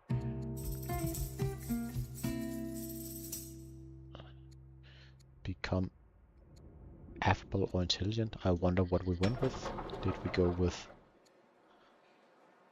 We ended up going for intelligent. Not a lot of science to be had with only a weak culture, but...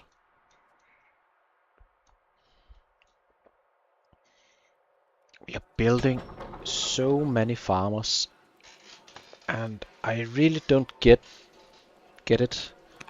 And it's not even a landowner seat. So yeah, I find this questionable. If we were to build any specialist in here, I'd say stonecutters would maybe be better.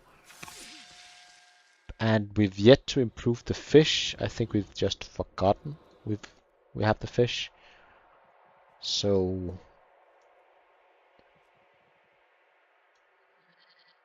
building another disciple.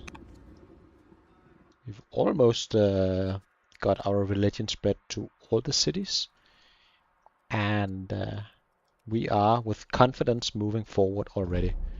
Getting ready to clear this second Vandal site, and then the Vandals will be left with just 4 cities. Basically nothing at this point.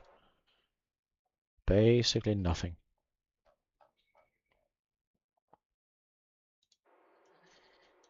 I wonder how long they are planning to go for. I think maybe I can cast for an hour or so. Then I will eventually need to leave. I'm gonna watch some, as it's rightfully called, football tonight. I am hoping Spain is gonna win.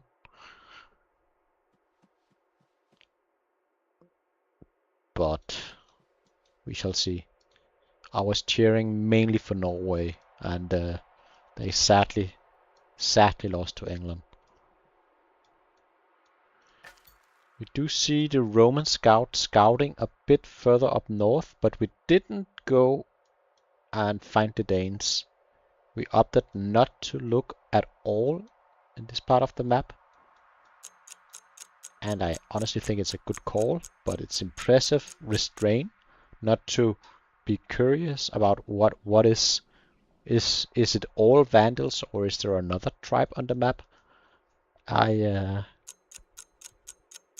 I would have had issues not just checking, knowing the Danes could be right here.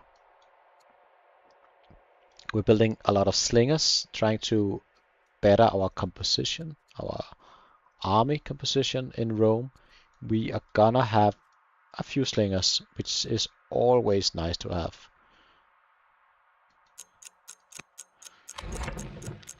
The graph is still showing Rome to be quite far ahead, and the orders still quite even. Impressive by our Roman player to keep up with Persia. That's normally where Persia shines. Sorry. And it's a bit of annoying.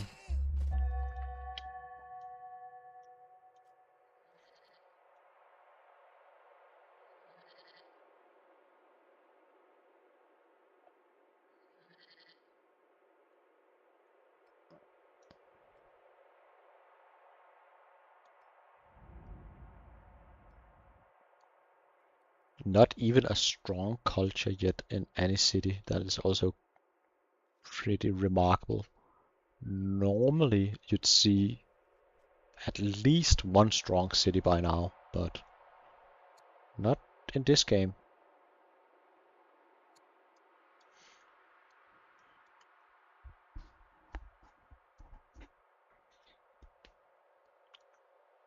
Not in this game.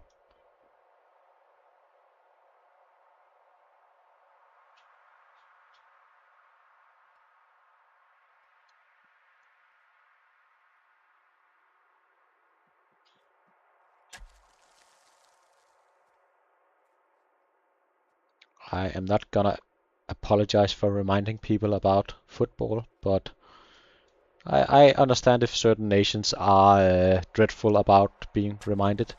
I'll remind everybody that Denmark didn't qualify at all, so you shouldn't be ashamed.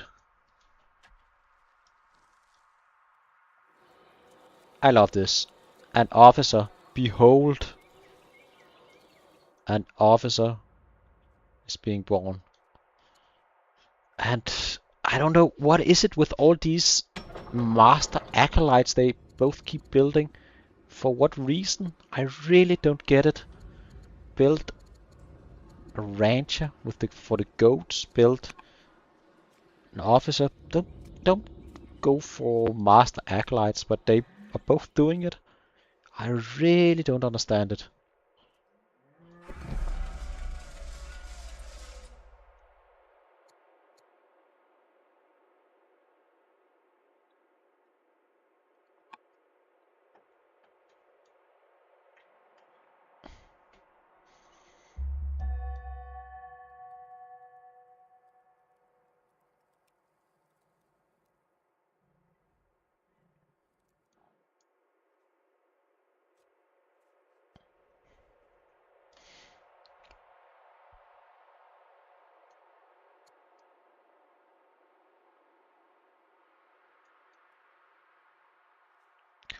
Two turns left on the settler. Pretty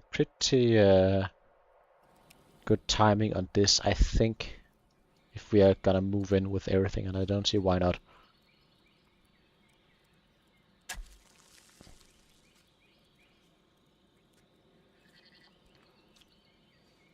Who do you think is gonna win tonight, Son Clausewitz?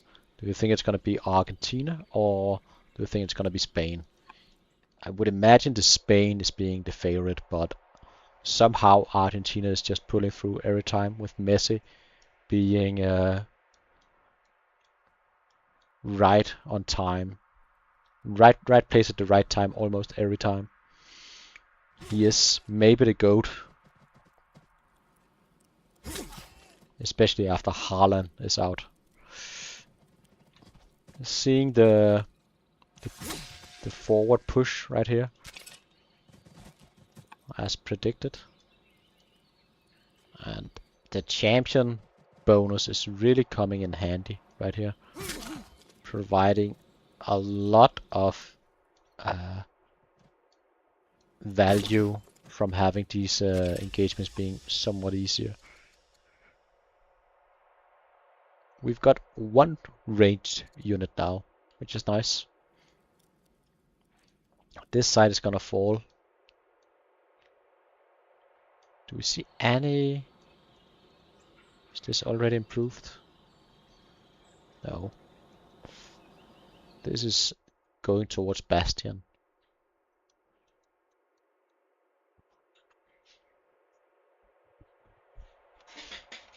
Who's gonna get to 6 strength units first? Is it gonna be the Vandals, the Danes, the Persia, or the Rome?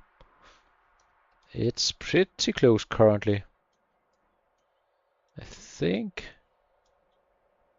the Vandals in this side right here may have a lead, but it is in a risky position.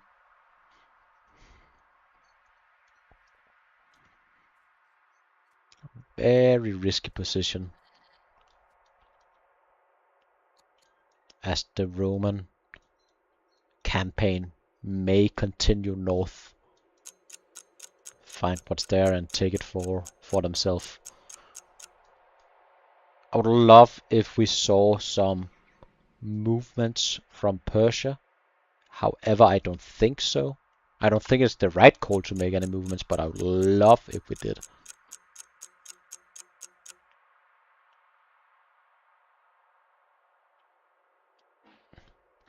Argentina, that's a good one. I like that. They've had some questionable, very questionable, favorable decisions from the judge. So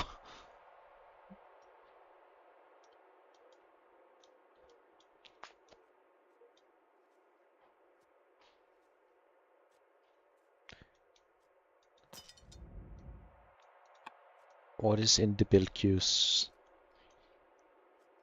Another officer. Yes. Yes. Please. It's right there. Oh, this one is also pretty good. Could also opt for maybe Spearman, Chariot. Soon we're gonna have... Never mind, soon we're gonna have 3 laws.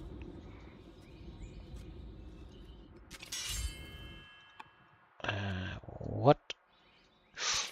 Ooh, we may see a forward momentum. And is this great timing? It may be decent timing because Rome may want to clear this side entirely. They have a settler coming, and it's gonna take a turn or two, and we do see a forward move. But I must admit, I don't think you are gonna win versus Rome. But I really respect the move. I like it. We've done some improvements. We promoted some generals. We mixed our army. I gotta admit that this is the better move for the spectator, which may be one of the reasons I respect it so much.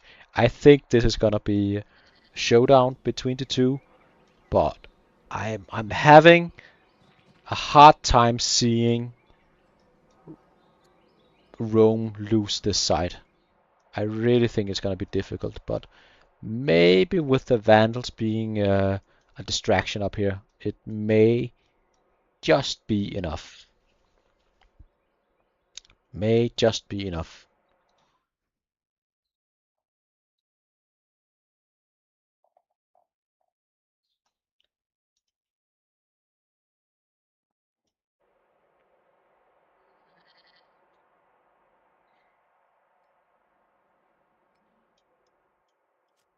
Okay, we've used all our orders.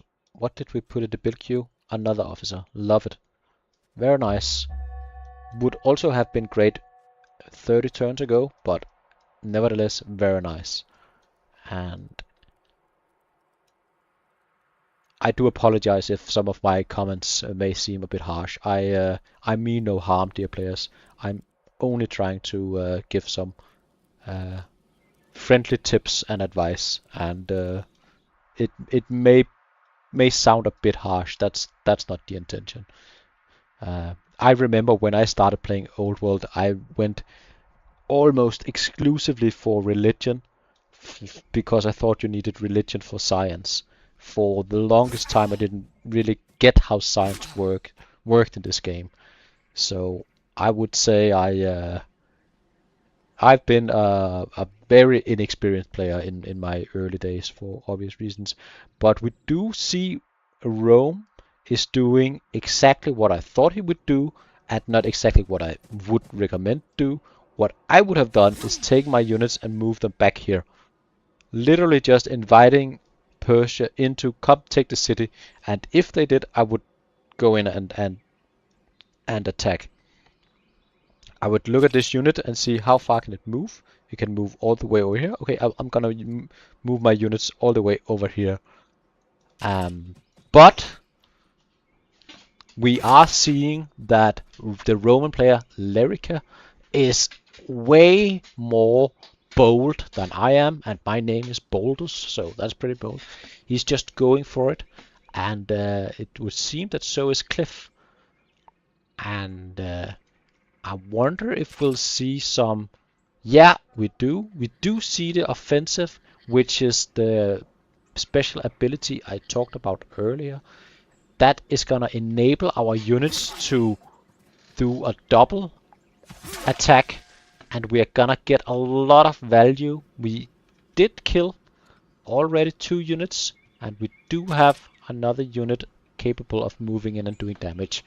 So maybe, not gonna lie, maybe this was even better than what I was suggesting for our Roman player. We did crush the initial tempo from Persia. If Persia is gonna keep up the pressure, we shall see, we shall see. But this was a pretty decent initial engagement.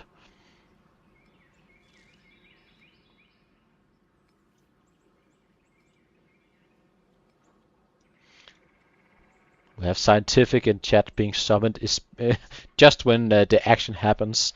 He he's having a sixth sense for catching all the action. It's lovely to have him in the community, and we even have spare orders to deal with the vandals up here, and that's yeah, we do also have the settler coming. We building council, elder, discipline. Yeah, we're just going for it. And we probably won't aggro this camp as of yet, so we should be able to deal with it. However, all these river systems are gonna make it somewhat annoying to deal with. It's gonna take a lot of actions, a lot of turns to killing all these tribal units. So having the attention split, it's gonna suck, and that is one of the reasons why I maybe would have fallen back a little bit. But with that said, having the Alpha Strike and taking 2 Spearmen and before you even receive damage, that is always gonna be pretty valuable. And with a little bit more oomph, we may just break Persia, but Persia is coming in with all they have. No reason not to bring everything currently if you're playing Persia, and we are seeing that.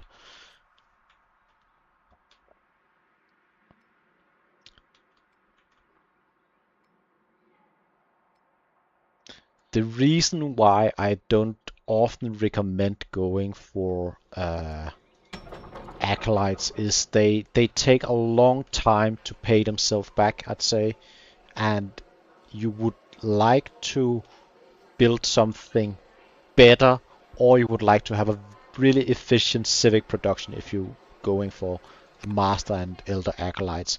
If you have nothing reasonable to build, then I'd recommend going for master acolyte.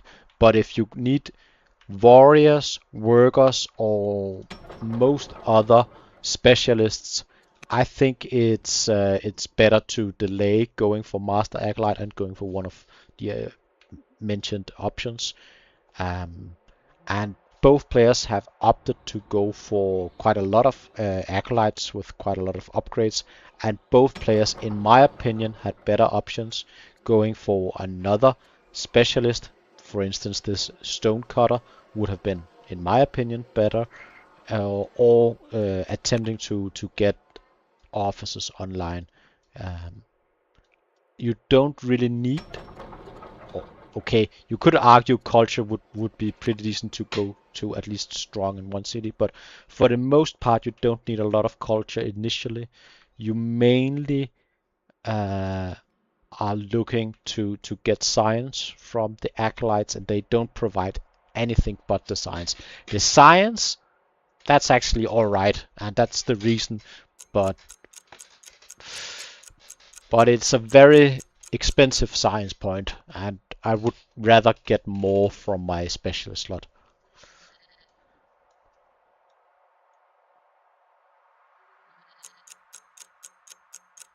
Yeah, I agree with scientific. It looks pretty good for Rome, and the more you look at it, the worse it gets. They are ahead in orders, they are ahead in military, and especially, and this is the most important thing, they are far ahead in science produced each turn.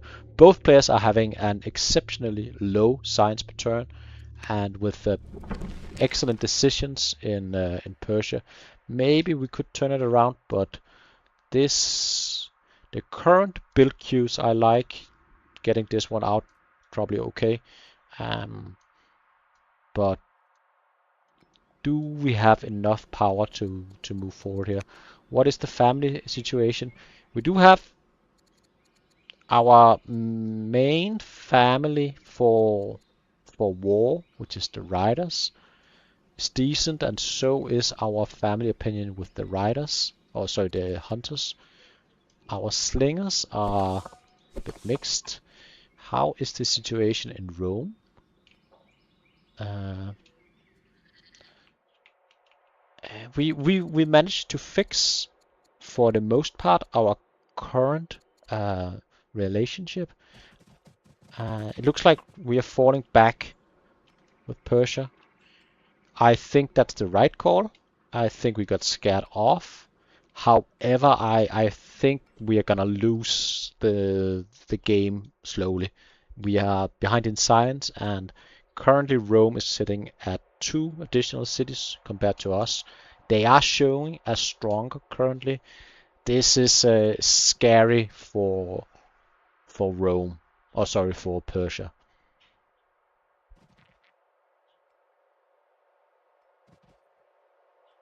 Yeah, I agree, Problem Gambler.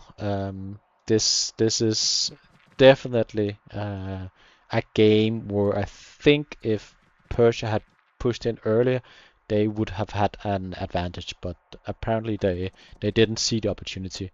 So now we are right here. By the way, Problem Gambler, do you owe me $10 for any doctors in any earlier previous tournament games, or is that still not decided? I saw the game continued going for at least 4 hours or so.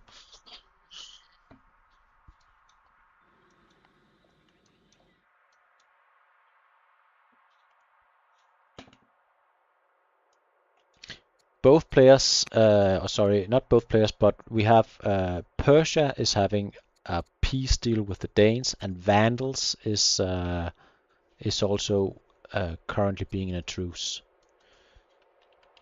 And I apologize for actually commenting on another game. I shouldn't do that. That's my bad. The Vandals absolutely hate Rome, so that is a bit of an advantage. Um,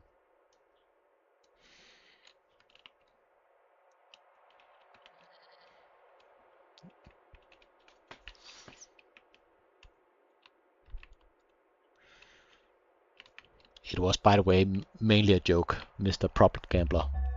Entirely a joke, actually. I love the barracks. I love the officers. But is it too late? I think if I was Rome, I'd probably try to deal with this and then take every single slinger and just move them in here. You should have enough slingers and enough orders to slowly win.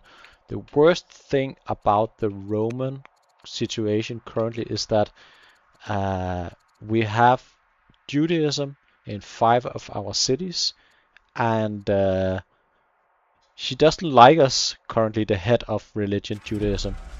And we may see our statesmen flip. They have quite a lot of people following Judaism currently, and we finally got our landowners. They've been troublesome for quite a while, but they finally flipped. That's very nice. It would suck if our statesmen suddenly turned Judaism.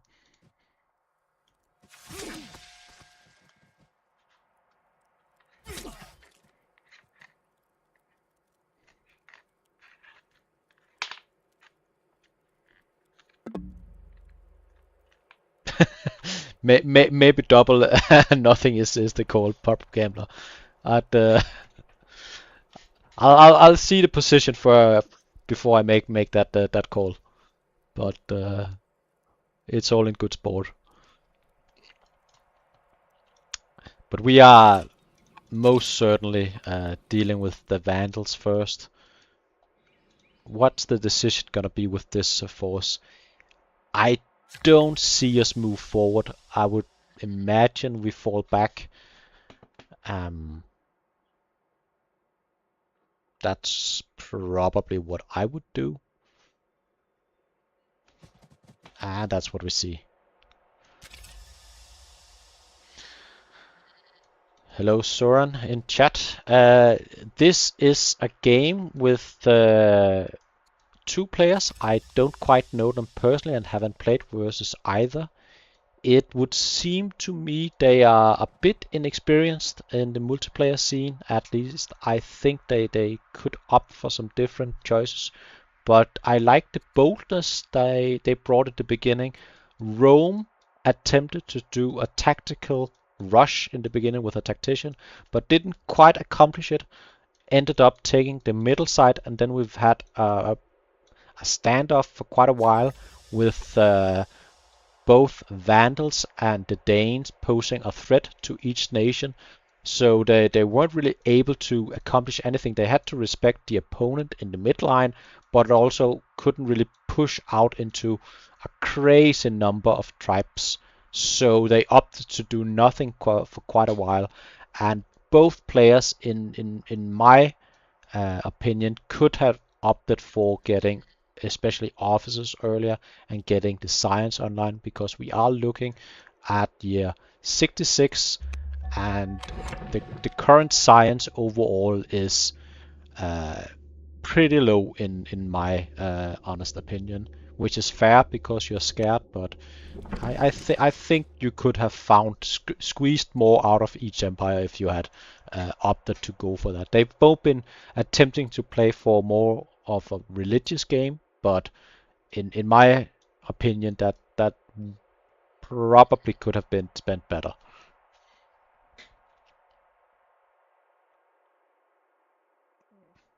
I agree, scientific. You could, and I really think maybe Persia should have opted for aggression. They had a timing window before Rome got spears, where they had spears. They could have pushed in, and not certainly, but perhaps they could have done a lot of damage. And unfortunately for them, they opted to stay back. I think they maybe wanted to get a chariot online before, but in the meantime, Rome got spears, and that promptly ended ideas about aggression. We've yet to see either nation go for 4 laws, and no wonders built so far. Uh, it's been lacking a bit in action. Gonna be totally honest, but I've just been rambling for 2 hours mostly, which is chat has been very nice to keep me company. I appreciate that.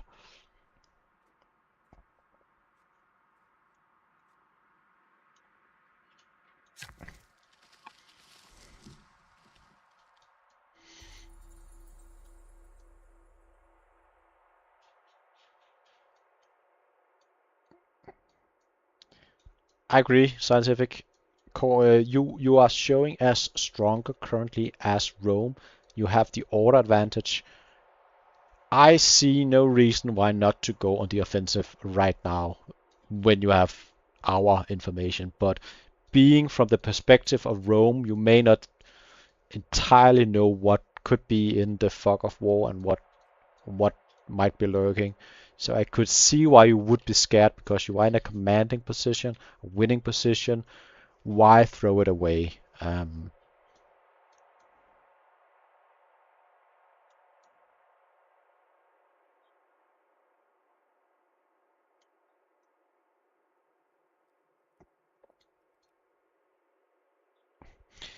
We've seen our both players are getting the monasticism online. Maybe that's gonna help with the religion. They've set it up, but um, I see in the tech path for Persia they've opted to uh, target steel, and they have had steel targeted for a very long time. I I hope and I think they are gonna go for steel when they draw it next tech. But the options they had this time around was really bad. They had portcullis, composite bow, free exotic fur, and monasticism. And with their absolute lack of science, it took 15 turns to get monasticism, which isn't what you're looking for. If they had gotten a bit luckier, they could have gotten with steel, and I think that was the idea, and they would have gotten steel maybe 6 turns ago or something like that. And then we would be looking at maybe a few axemen in the mix, and axemen versus spears is a pretty good trade.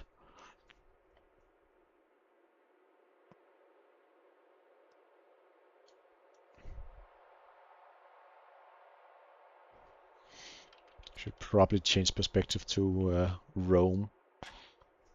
Um,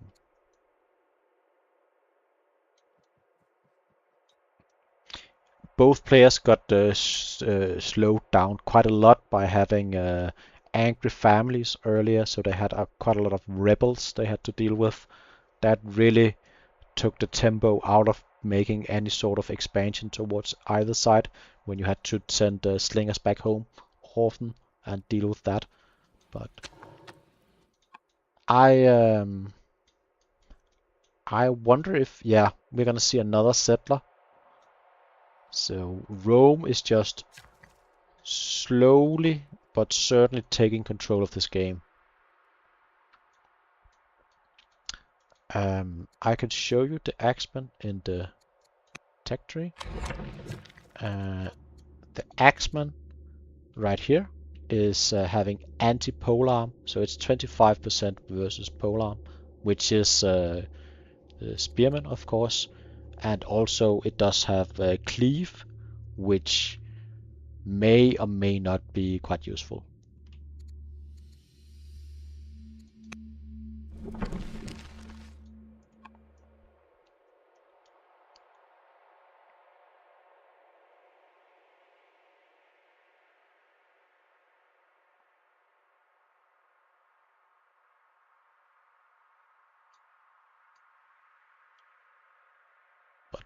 The devastating turn 75 axe rush incoming. I hate when I lose to that. It's a feels bad, man. On the positive side, I learned to make text on my stream, so look at me, getting pretty good about this whole deal, or getting a little bit better would maybe be a better way to phrase it. I think I should have a better microphone at some point. We do have the options we were looking for a long time. I really hope we're gonna go for steel and not navigation. Please opt for steel.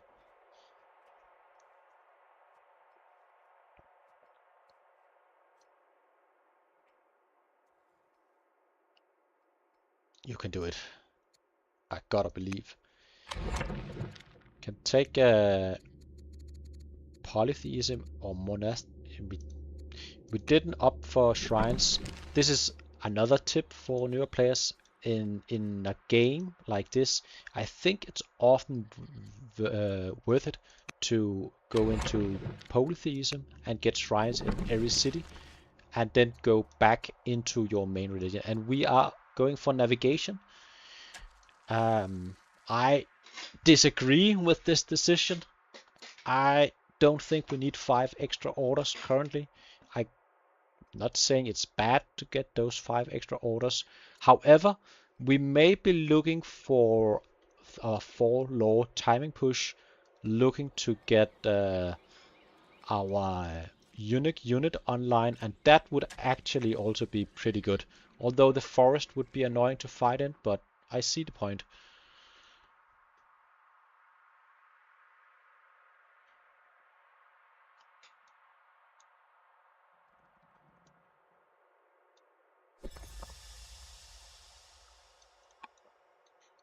What is that supposed to mean, scientific? It wouldn't a Baldur's cast without players dragging their feet.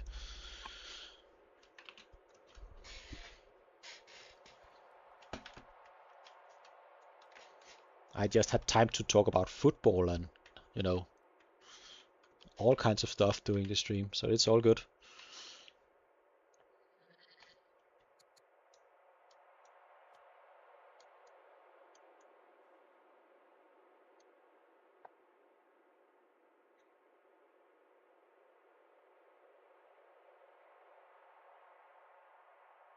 Yeah, that's a proper gambler pointing out. It would also be an excellent use case for the Zealot.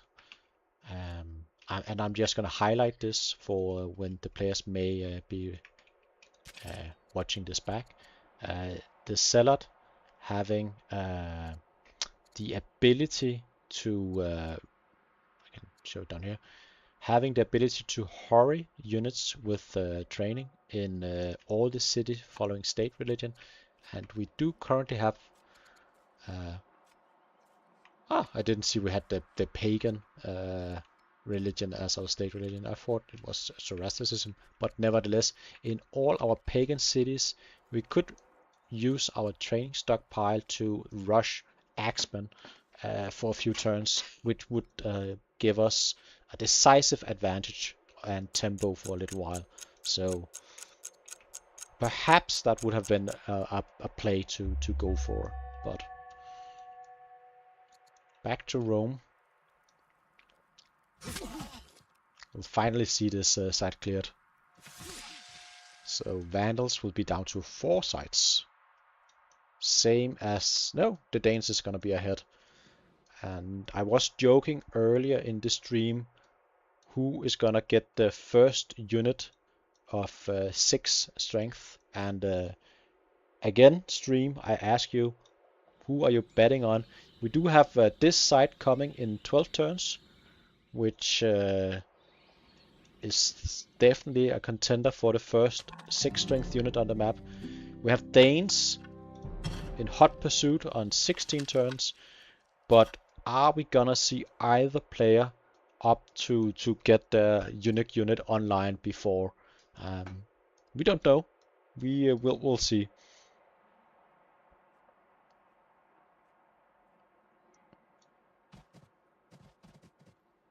Yeah, I think we're gonna continue our campaign north.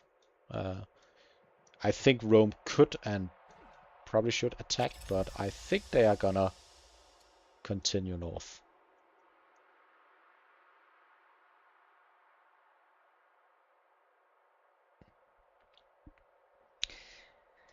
I feel like, responding again to something in chat, I feel like maps like these are very interesting, where you have options to expand, but you may consider not doing it.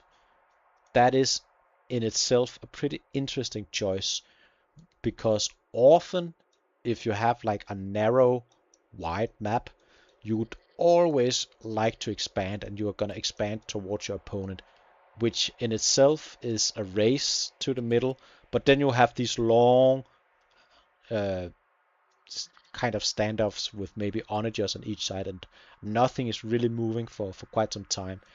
I like this tall style of a map where you in essence could have a battlefield all the way from top to bottom, and there is something to do. You may have a standoff down here, but you still have the options presented to you with going in a different direction with your army and expanding. And I think that that is a way better dynamic for a map, and I like it personally. Although I don't have a lot of experience on it, I think that is way more interesting in a lot of ways.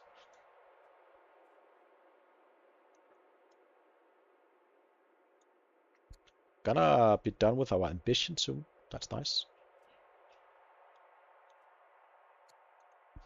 I said some turns ago I was cheering for the Danes to get the first 6 strength unit online. I still think they have a decent shot.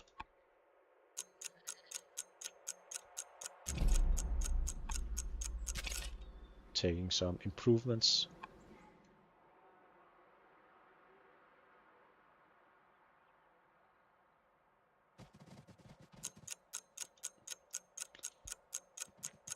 I wonder if we're gonna see aggression for Rome. He is posing like he might consider it. We are slowly but certainly just getting further and further ahead on that military score. Although our science lead is I mean, it's only 300 beacons. It's not really anything. It's not even a tech tier 4 tech. So it's not as big of a science gap as I may have set out to do. Yeah, problem gambler. Next turn, Rome is gonna have 4 laws, and they could, in theory, be ready to pump out some units, but they've yet to build a garrison in Roma, which is the champion seat. And I actually don't. They do have a garrison in some of the other cities, actually all the other cities, but not in Roma, which is unfortunate. I'd love to see it down here. Um, Seeing some interesting choices with specialists in our land, and we still don't have military drill in Rome.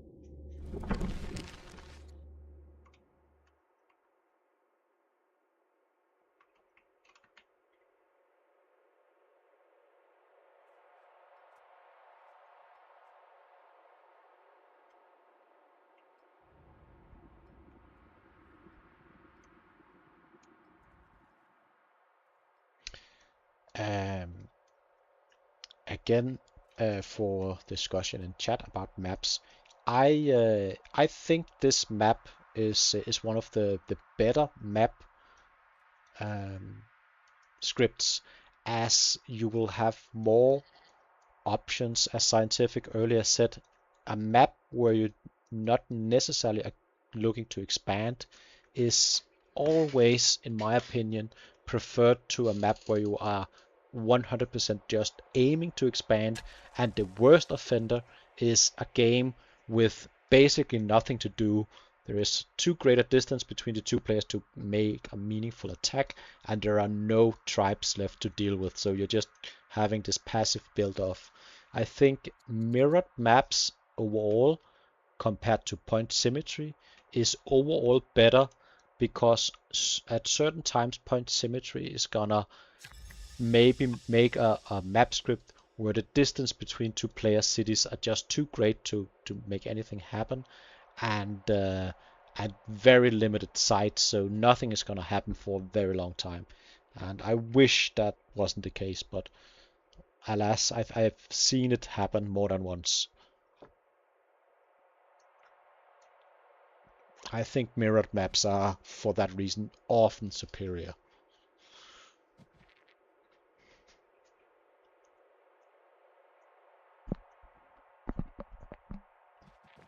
It would seem maybe Persia is gonna go for the Danes. Ooh, this 10 turns for a 6th rank unit. I didn't notice that earlier. An actual record. This is risky in my opinion. This is very much inviting the Rome into attack. If I were Rome, I wouldn't attack yet. I would wait my time just a little bit to see if Persia actually engaged into the Danes.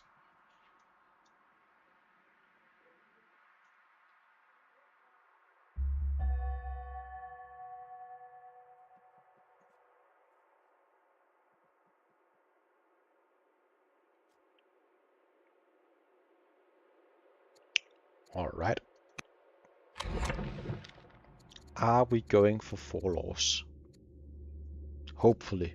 Hopefully we are.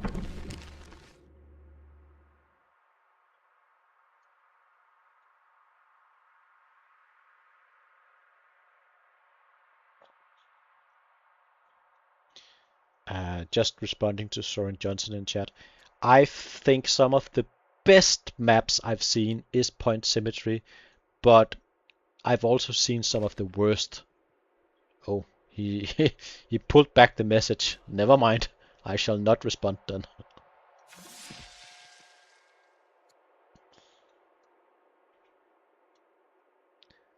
But maybe I could still finish my point. I think point symmetry has the option to provide the best and worst maps. Oh, sorry, I missed some action. My bad entirely. Uh, why? Apparently don't scout further, even though we have moved all the way in here. That's kind of weird, no? This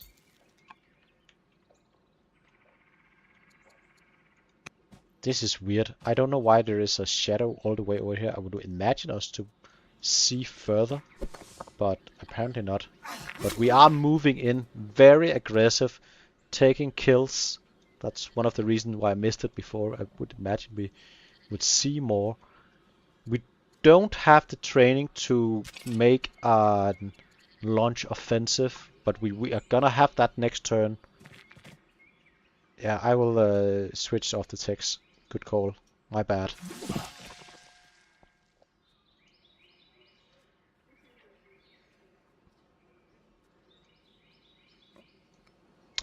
And I apologize for what I spawned in the chat. I don't know why the vision isn't expanding in this direction for Rome. They do have a scout directly here. That is confusing to me, to say the least. I guess I will switch to Persia. It does provide a better view, and this is also a bit of an issue. It's kind of red versus red. Can be difficult to tell the difference, at least for me. I'm also a bit colorblind, but and we've seen this before from from Lerrike, the Roman player. He's very bold and very aggressive, and I gotta respect that.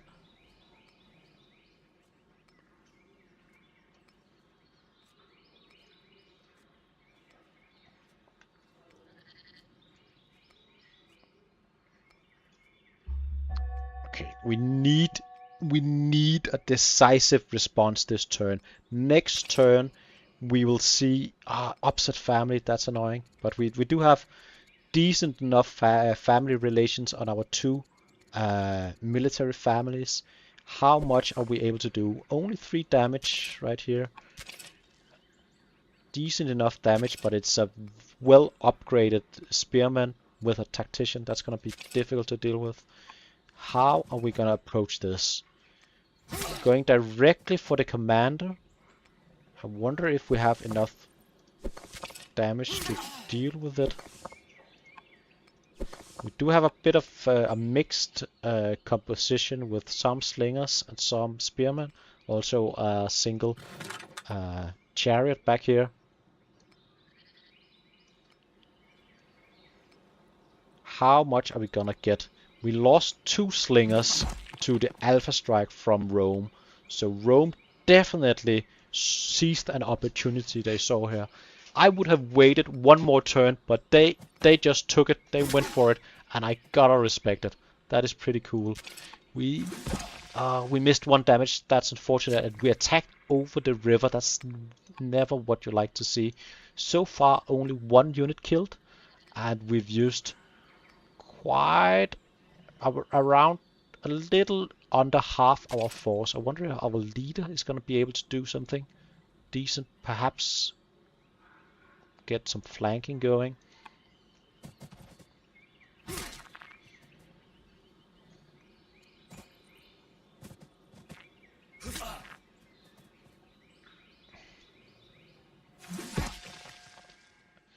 And for better or worse, I've clearly spawned a discussion in the chat about map scripts. Maybe I should take my theories to the Discord server instead of spawning them, spewing them out while action is going on. But alas, now we're here. Killing the leader would be very nice. That's gonna prevent a launch offensive next turn. And so far we killed a slinger and a spearman. Are we gonna get another unit? I really hope we can get one more unit. If not, this is gonna be difficult, I think.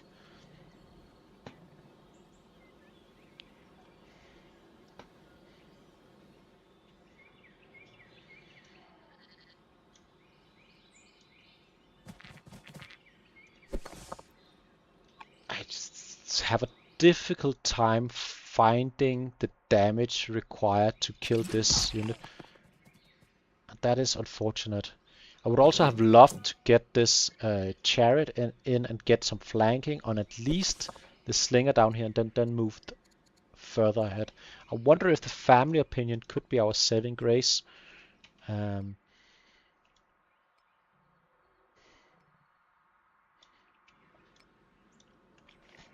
Could be our saving grace if we're playing Persia. But we still have plenty of possible reinforcement in Rome. If we see the build queues for Rome, they are mainly, at least in the front cities, they are mainly building spearmen. And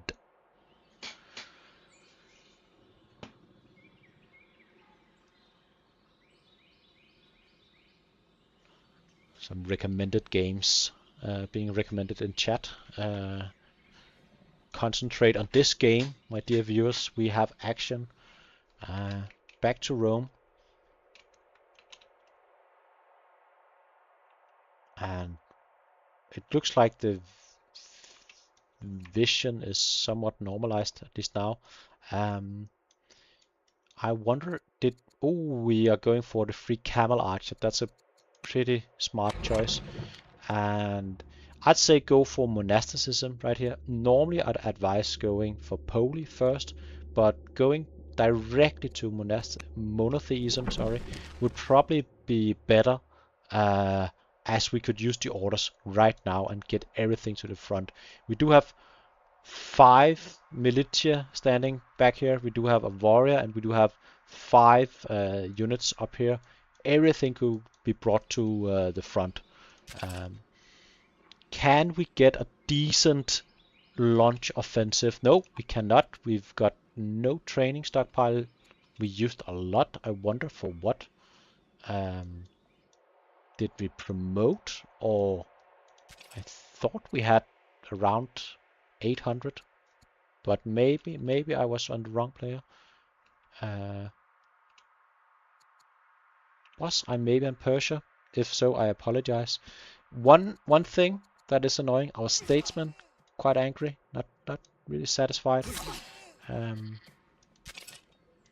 Yeah, this is bad.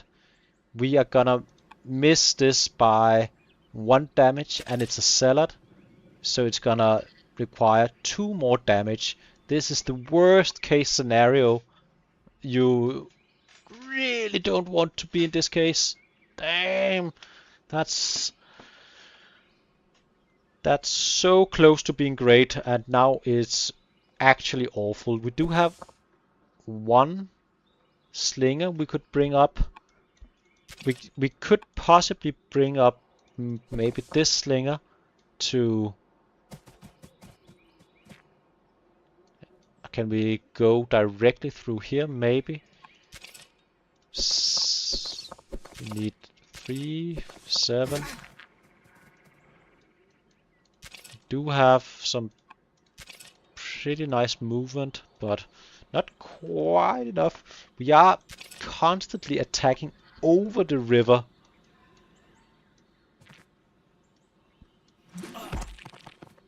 Yeah, that's... Yeah, at least getting the leader, but it did cost us quite a lot. I still think Rome should have enough for this, but that was way more expensive than it needed to be.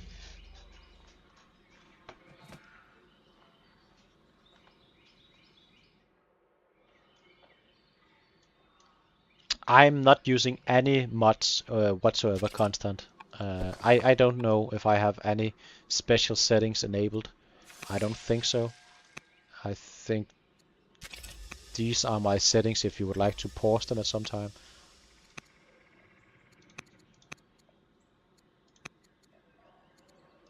Back to the action. Apologies. Yeah, I could think they weren't quite aware of how the zealot, or maybe it was a miscalculation because he was off by 1 damage. I've done that plenty of times, and I should literally sit down and practice first grade math problems to improve my old world abilities, because 7 plus 4 plus 3, I sometimes get it wrong, which is sad.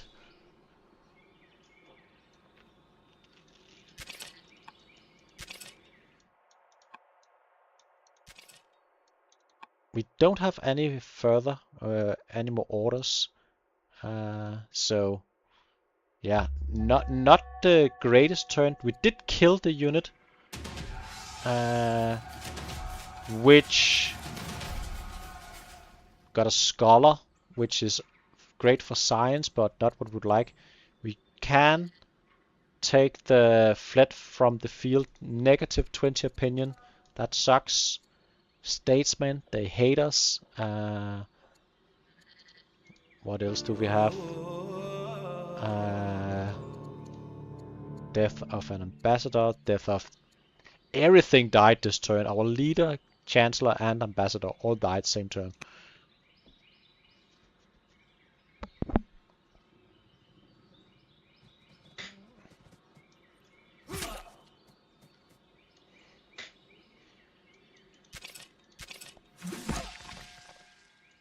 That's a good start. Excellent calculations from Persia. I wonder if they can keep it going. I see we could possibly get a routing. Can we? 9 damage, 9 damage, 7 damage. Then we could route into here. Perhaps we could have gone down here. I think we could route through these 2 guys, then get one more damage in here and overall do a lot of damage. Surrounding this unit would be very smart. We would not be... Ooh, please bring down this guy. Bring down this guy. I can't force the move, but bringing down this guy in here right now would do great. And I think the better move would have been to take this guy maybe into the city, attack over here.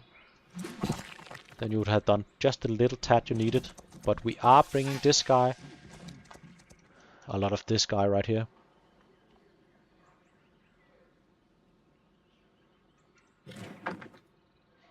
Can we find enough damage to...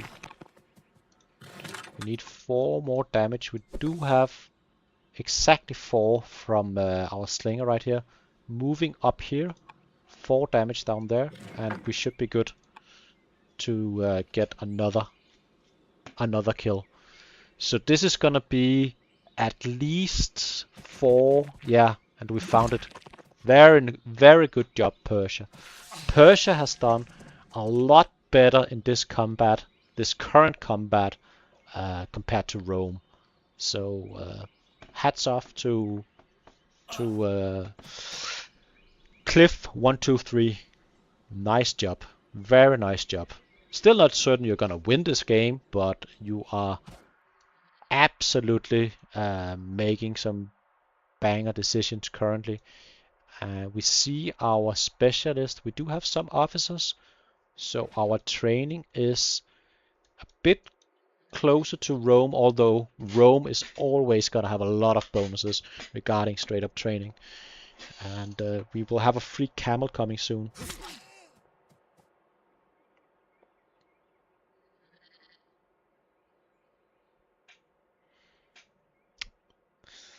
Are you really thinking that was bait, Scientific? It very well might have been. Excellent bait. We haven't made a decision in this event as of yet. We still have time to make a decision.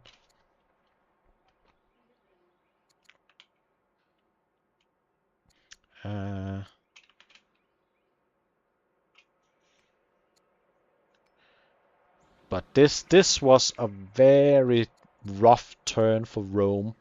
I don't think they expected to lose as much as they did. They miscalculated a little bit on the leader and they had to overcommit way too much to kill one unit. Killing one zealot in this stage isn't that necessary.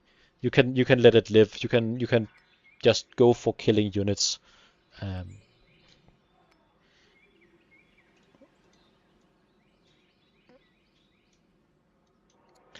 We are rushing units with what? Yeah, it's gotta be civics. Interesting.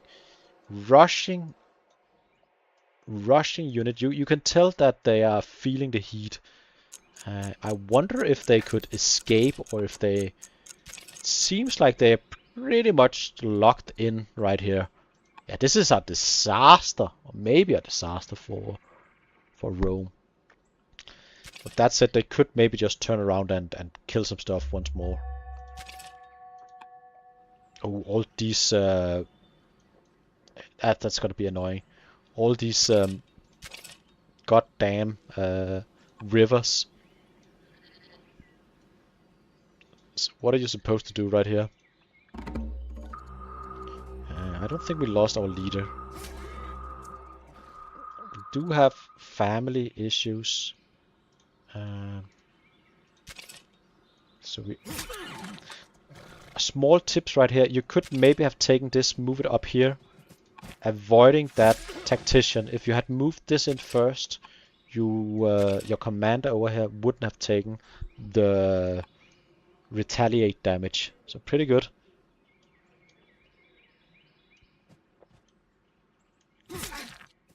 This is good. Just attacking somewhere without rivers. That seems reasonable to me. Don't quite... Oh, we are force marching to get over here. I think that was worth it. That was probably a pretty good call. Wonder what the military score is like.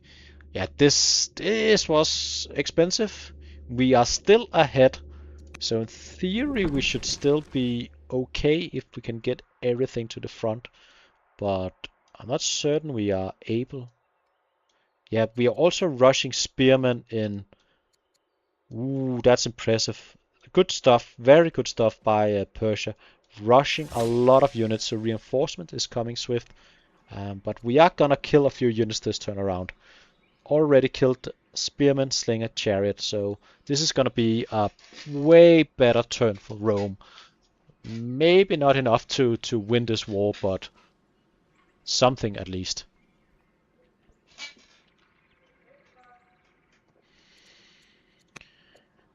Do we have any influential events? Maybe just become cruel at this point. And have your daughter marry. I'd, I'd wish this event told us what our daughter's relationship was with these two gentlemen instead of our own personal. I think that's way more important. That would be nice.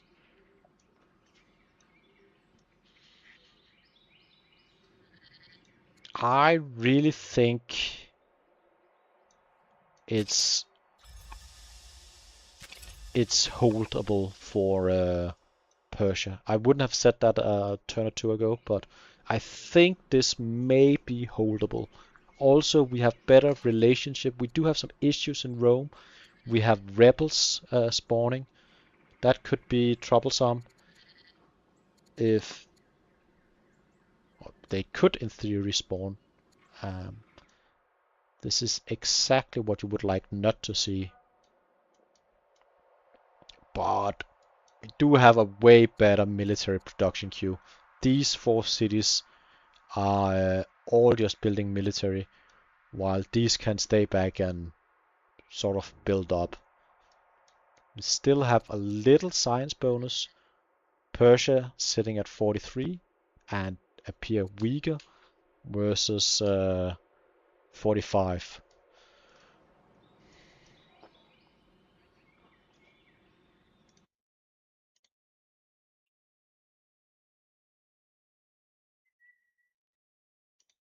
Hello, and I am going to stay around for at maximum around 1 hour. So if the game continues beyond an hour, I will have to leave.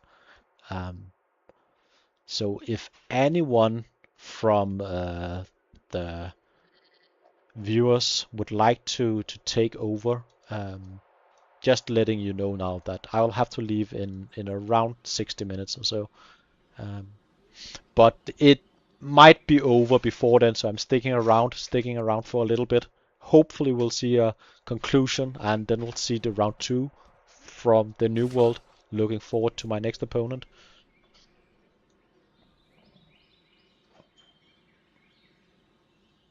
Yeah, I share that sentiment. I'm looking forward to round 2 in the old world division. Wondering who's my opponent is gonna be. A lot of very good players that could beat my ass.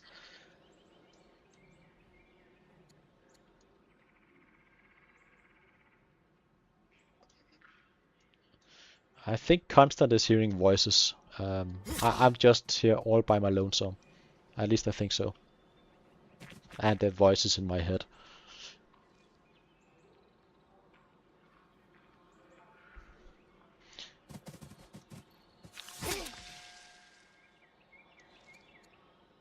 Killed 2, lost 3.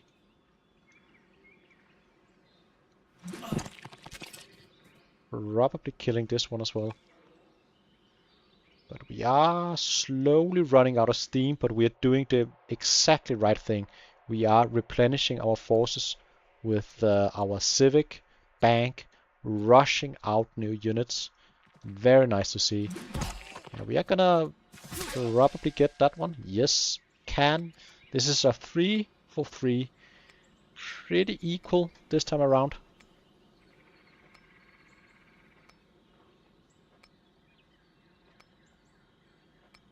Okay, everybody apparently heard Aaron.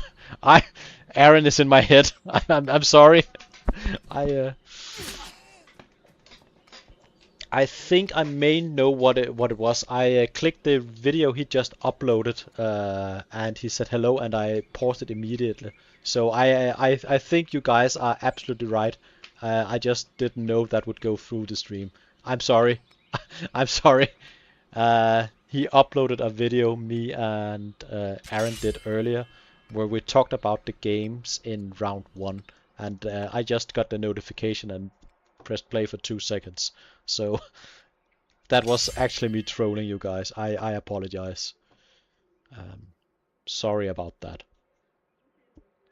You are not hearing voices, chat. It's me.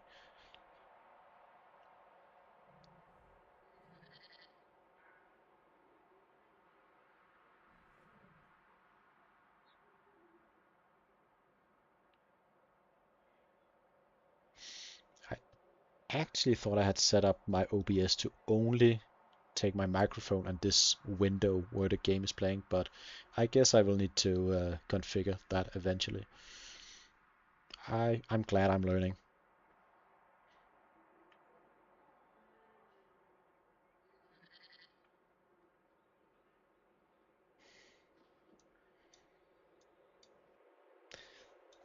Next season, I hope you get sponsored by Mohawk Scientific. You deserve it. This is just viewer engagement. It works out marvelously. uh, See, he had the orders to spare to bring in some reinforcements and through still buying units. You love to see it. And promoting units, but still a 3 for 3. I think Rome may be running out of steam right here. I'm not sure he's gonna continue. We may see a fallback this turn for Rome. I think that is plausible.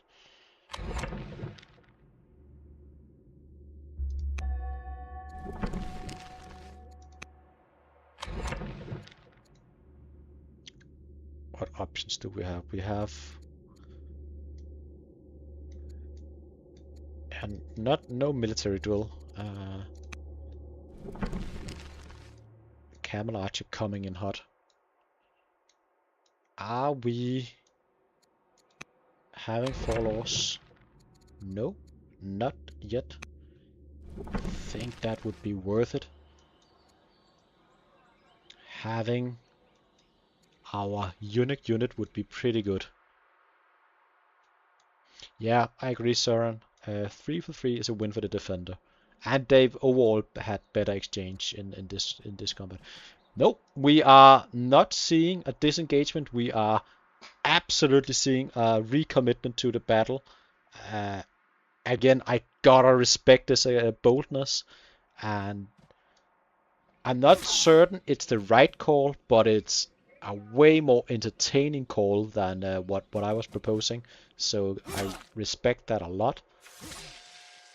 I don't want to be fighting here though, because it's somewhat close to reinforcement coming in. I'd much rather be fighting over here. Looks like we are also going here. I wonder if this guy could have probably one shot, but we are gonna kill 3 units, and maybe enough. We do have a lot of reinforcement coming in, and we do have orders to spare. With the numbers being this low, we do have the possibility to bring forward our backline, which is gonna do a lot of things.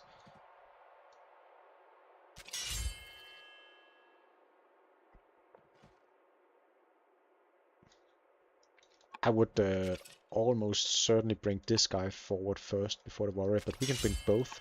That's very nice. And we see our leader coming online. If you are hard committed to this, I would go back. No reason to build a settler. All these build queues should probably just be councils. I'd love to get training so we can do a launch offensive next turn. But back and forth, back and forth, back and forth. Pretty exciting stuff. I'm glad you are joining me today, chat. Trying to provide the action to the best of my ability.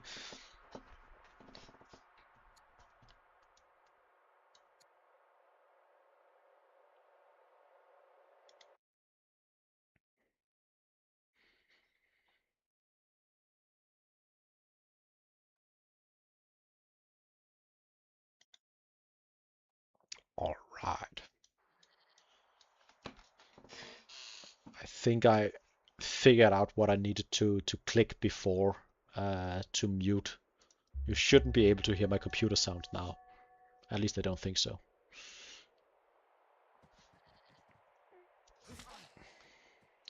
And I've said it before, but I'll say it again.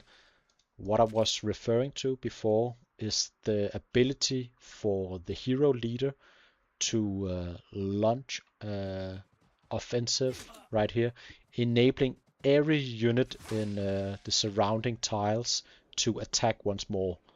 It's one, if not the best ability in a war. Such a strong and fun ability. I love it. I love it so much. But it's very difficult.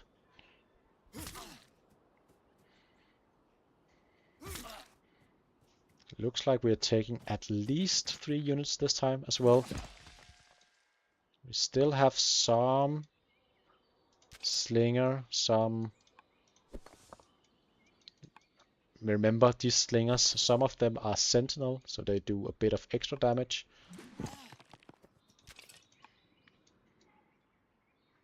But this is very much back and forth. I wonder who's gonna run out of steam first. We do see a rebel down here. That's gonna be annoying to deal with. And look at the opinion of our statesman. Holy damn, they don't like us. What have we done to upset them? Apparently a lot. It's the religion. She really doesn't like us. That could prove an issue at some point. But for now, it looks like it's going to be a 3 for 3. Pretty close a wall. Pretty close a wall.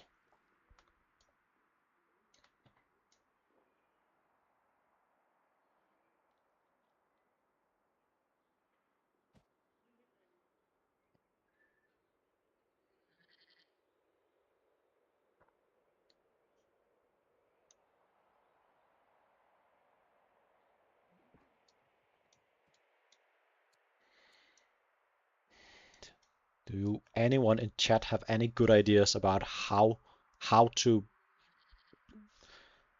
how to survive as Persia right here?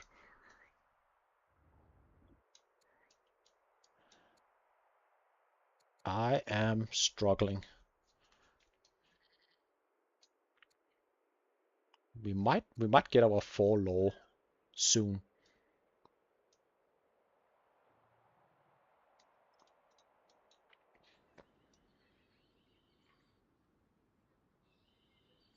I mean, Rome is relentless and Rome is swift and Rome.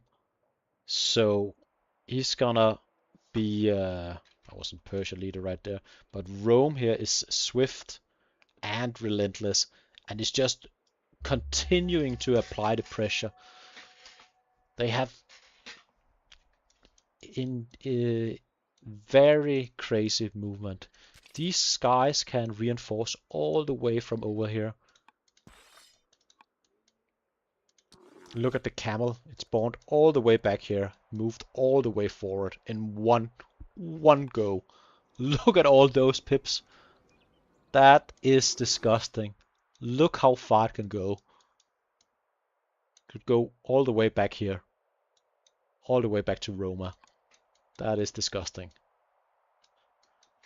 But also amazing in the same time. I like how we moved it as far forward as possible, just in range to be attacked by probably won't be attacked, but in theory we could be attacked. It is a decisive force we are seeing from Persia. I think they might hold.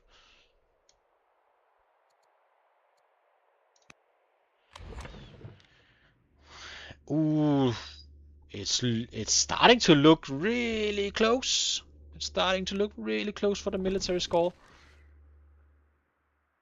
which is how's the economy actually? Pretty decent. I think we'll see military drill here when we get to it. But what are we doing? This is a decisive force. Is this the turn where Rome is gonna turn back? Just for one turn, and then they arrive all the same. No, we force marched our camel archer.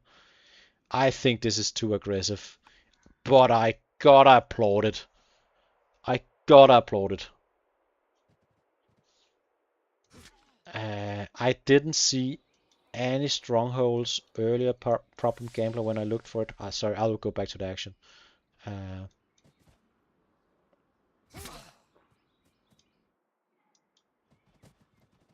we take a lot of damage attacking into these tacticians. That's rough. Look how much damage we receive. I like the camel, but the camel is quite weak to all these spearmen, and I don't think we protected it enough. I'm scared for Rome, guys. I still think Rome, even if they're gonna lose this war, is ahead. But damn, yeah, we only killed 2 units this turn, and I think Rome is gonna lose 3 or 4 units this turn. Turn after turn, we see Persia clawing its way back to victory.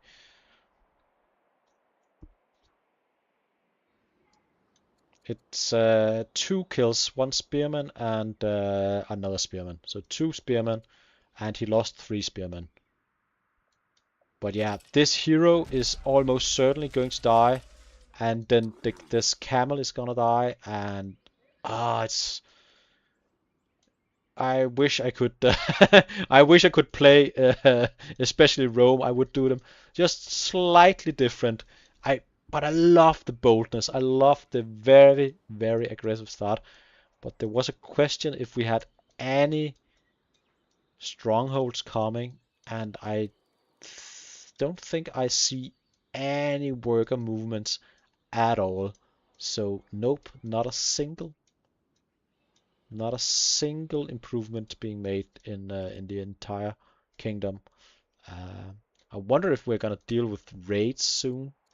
Could raid us somewhat soon. Going back to Persia.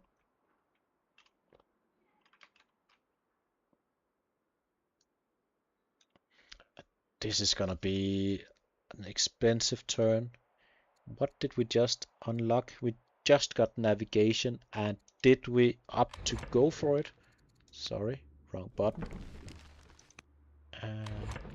No, we've spent all our civics, which I honestly think was a good call, but we spent all our civics on rushing units.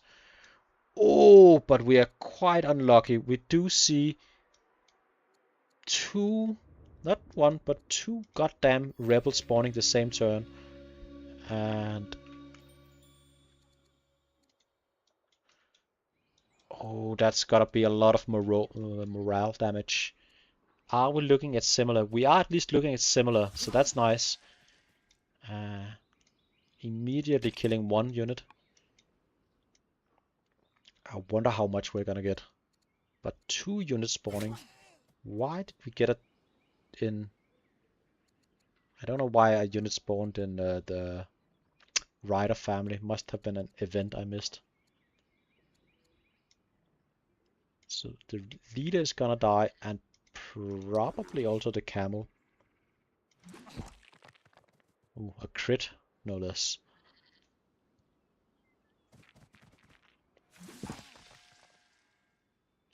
This is the worst place to be fighting, directly out of the reinforcement. And it's quite the distance for Rome.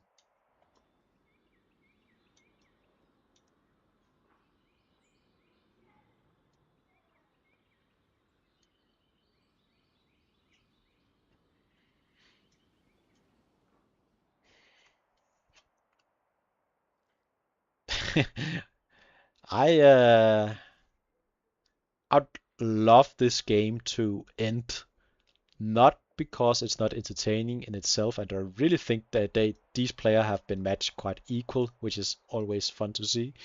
But I'm eager for round two. I'm gonna see who's going to play. Looking forward to that. But as I said, in around 40 minutes from now, I'll have to leave. So if anyone would like to continue commentating, feel free to it. I'm not certain we're gonna see a finish right here, as Rome just lost another unit. But I believe the economy for both players basically standing still, which should favor Rome which should favor Persia. They have more economy in the first place.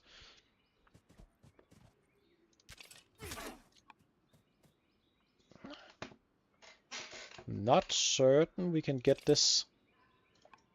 We've used most of our units,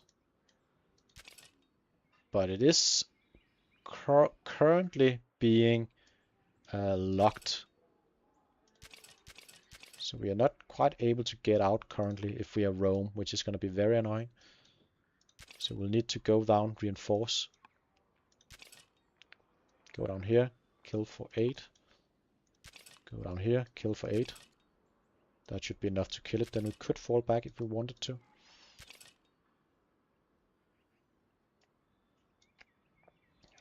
We're probably just gonna continue our pursuit. But this guy is pretty locked down.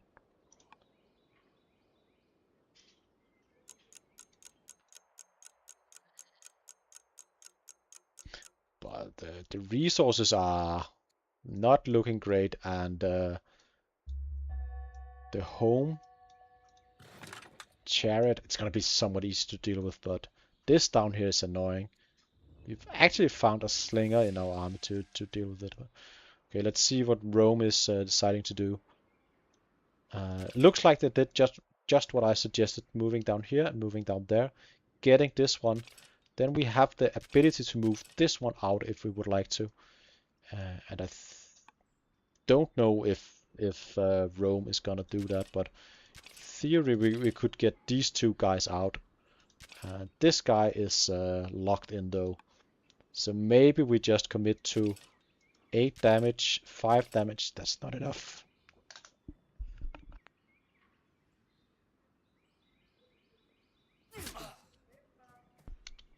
Looks like we're just going for more damage. Can't say I'm too surprised, but it's very difficult to get the reinforcement in the right position as Rome. We won't be able to kill this unit. This is gonna be an awful exchange once more. I think this game is gonna be an excellent showcase of having the superior numbers isn't necessarily gonna be enough. We could go in here, but we will once more required to use training. Go in here, kill this, and it's just we're just committing harder and harder to something that's not really paying off.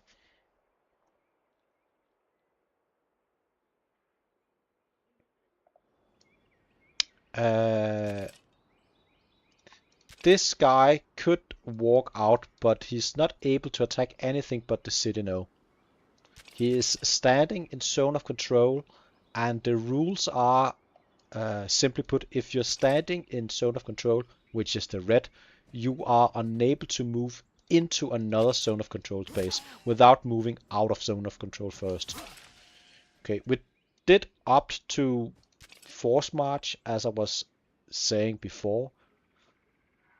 It would be in our interest to probably fall back with these guys, but I don't know if we are capable of falling back at any point. So is there anything we could kill? We could move all the way around down here and move this down here and then attack from both sides. Then we wouldn't take tactician damage. If you are flanking, having units on both sides of a unit, you are flanking, which is gonna deal damage on both sides.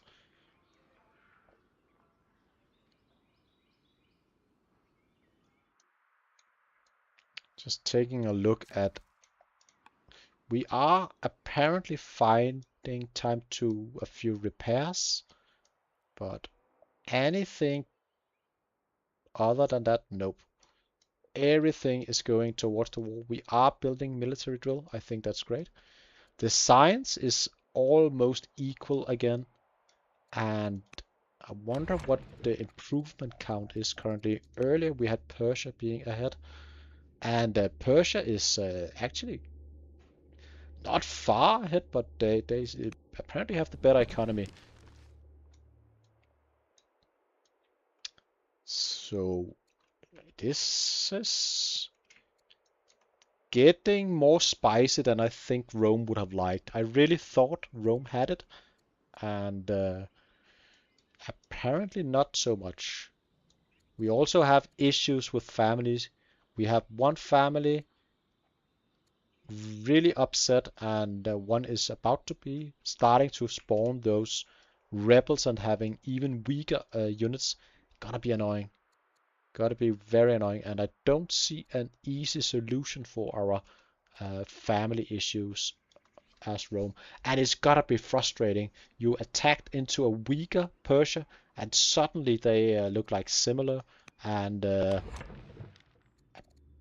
they might even be ahead at this time. No, not quite, but it's getting really close. Only militia units is the difference between the two nations right now. It might update next turn, but this has been tough for Rome. Not worth it at all. I really thought they would win a few turns ago, but apparently not. I don't think we ever committed to do anything with this guy, which is interesting. Maybe we forgot about him. He did have to move all the way out, but yeah. We only lost 2 units this turn as Persia. Only 2 units.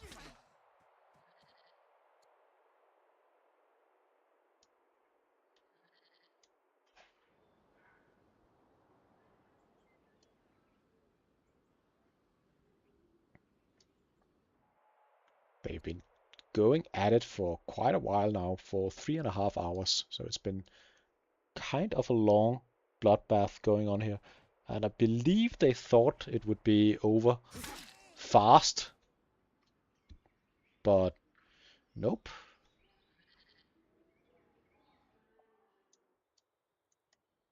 What is the home situation?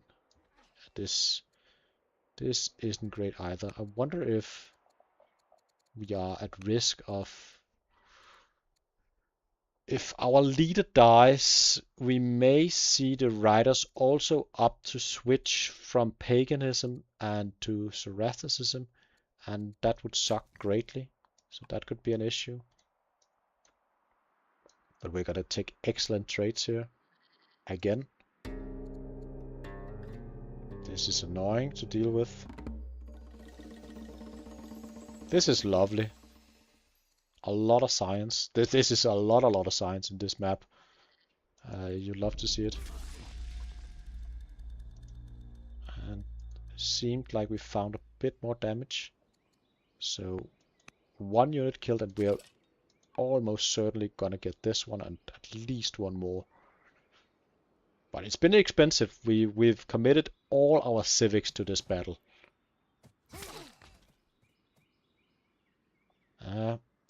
And I don't quite agree with this move. We moved past the river and dealt damage. This is a learning opportunity for everybody watching. You gotta mind the rivers running through the battlefield.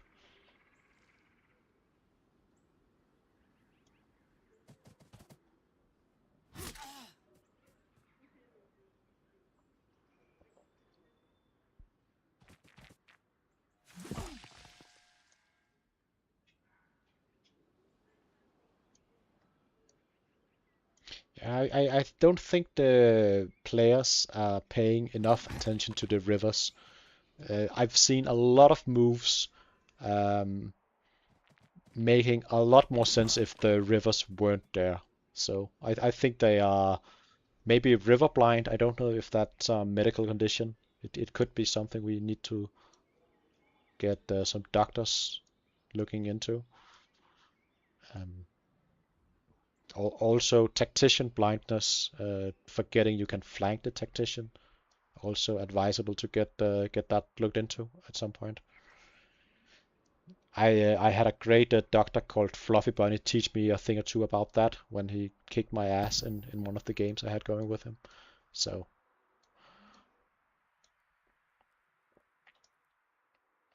why are the Zoro so upset? I mean, we are drunk, and it's not state religion, and the head of Zoroastrianism doesn't really like us. That's the main part of it. But these cities are gonna be quite bad with all the furious families taking damage, and it's so annoying having to deal with this. But at least we got barracks going in most of our cities for Persia, which is really helping our training. If you look through the cities, we have 15, 24, 21, 10, 12, which isn't amazing, but our opponent 16. Love if this would continue to go. Maybe when it switches turn, or maybe I should switch player.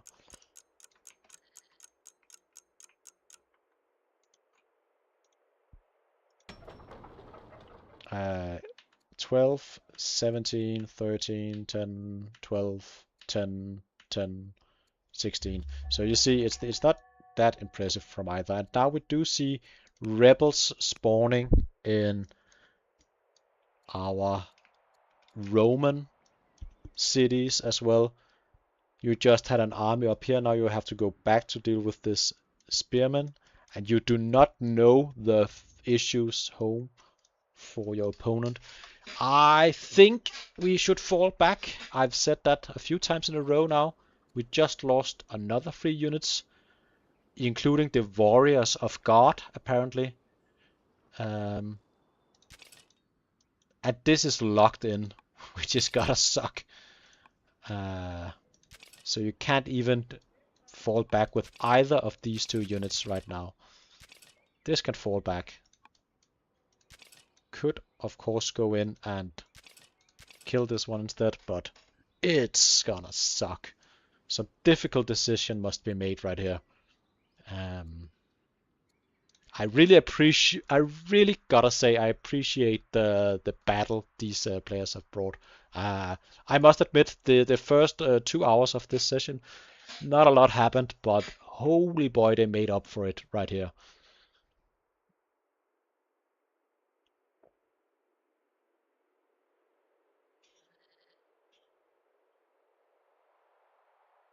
Yeah, we are definitely seeing a lot of sunk cost fallacy for Rome currently. He should almost certainly have fallen back.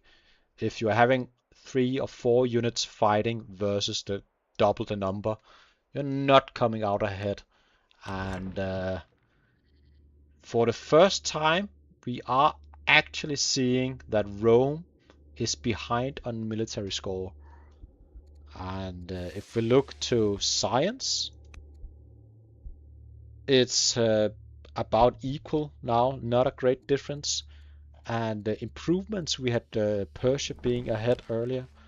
So it is definitely, definitely getting to the stage where Rome is, by most metrics, behind.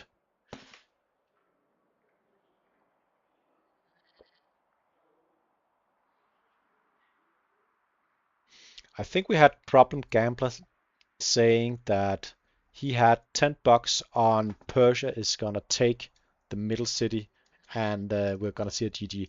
And I am a gambling man, but I don't know if I would like to do that bet, to be frank. I really think Persia could maybe push all the way through here. Did we see a law? No. None of the players opted to go for a law, but we are seeing a fallback of units. We are gonna see a clear up of the rebels, and I think that's the right call. It's a tough call to make because you're basically giving up on the offensive. We're giving up on these two units. I wonder if our Persian player is gonna push in. I'm not certain they're gonna get this easily. It is a walled champion city. It's gonna take a while to clear this. While they clear this, Rome could build up and slowly get the army back online. We have rebel issues. It's not without risk to push it in here if you are Persia.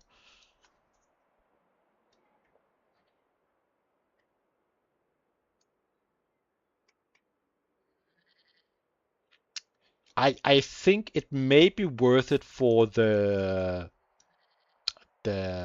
tempo to maybe attempt a push into Rome if you are Persia right now.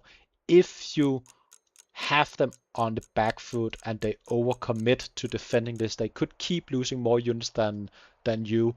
But it is dangerous. It is very dangerous. But I think I would attempt to make something happen if I were in Persia's shoes right here.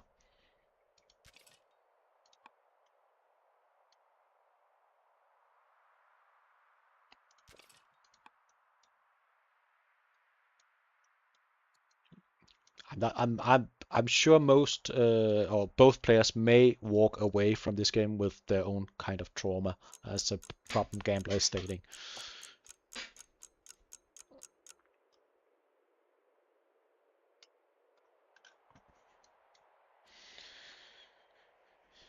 Do also have a robust on the Roman leader. Excellent, 4 extra orders each turn, and overall a pretty decent leader.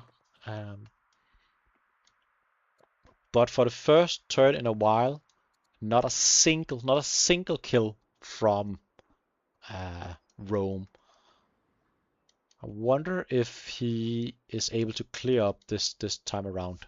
Persia should switch to Persia. Sometimes it does it automatically, sometimes it doesn't. Yeah, that's 1 kill. Can we clear up? I think we should be able to. And it looks like they may end soon. And I can see why. We may not get to the next round in the tournament today, unless Rome is about to retire. But I don't think it is.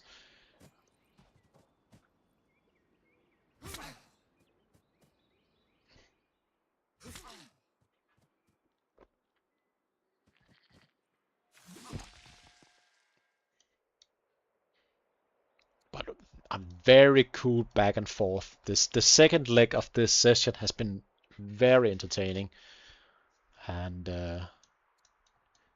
I hope you have appreciated my energy. It's been fun to see this develop. Maybe not for Lerrike. He was looking at a very favorable position, but it is what it is.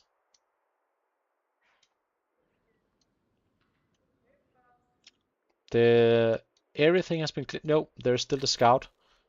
You should maybe just kill the scout. Or is that... No, that is a Roman scout. So, cleared. Looks like we may be ending the session soon.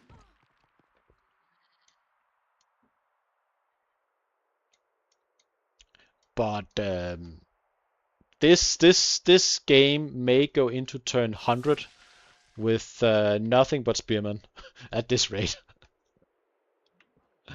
someone at some time is gonna think about maybe going for something different. I don't get why Persia is gonna opt for drama right here. We had the option for a free camel archer or composite bow. Both would have been a lot better.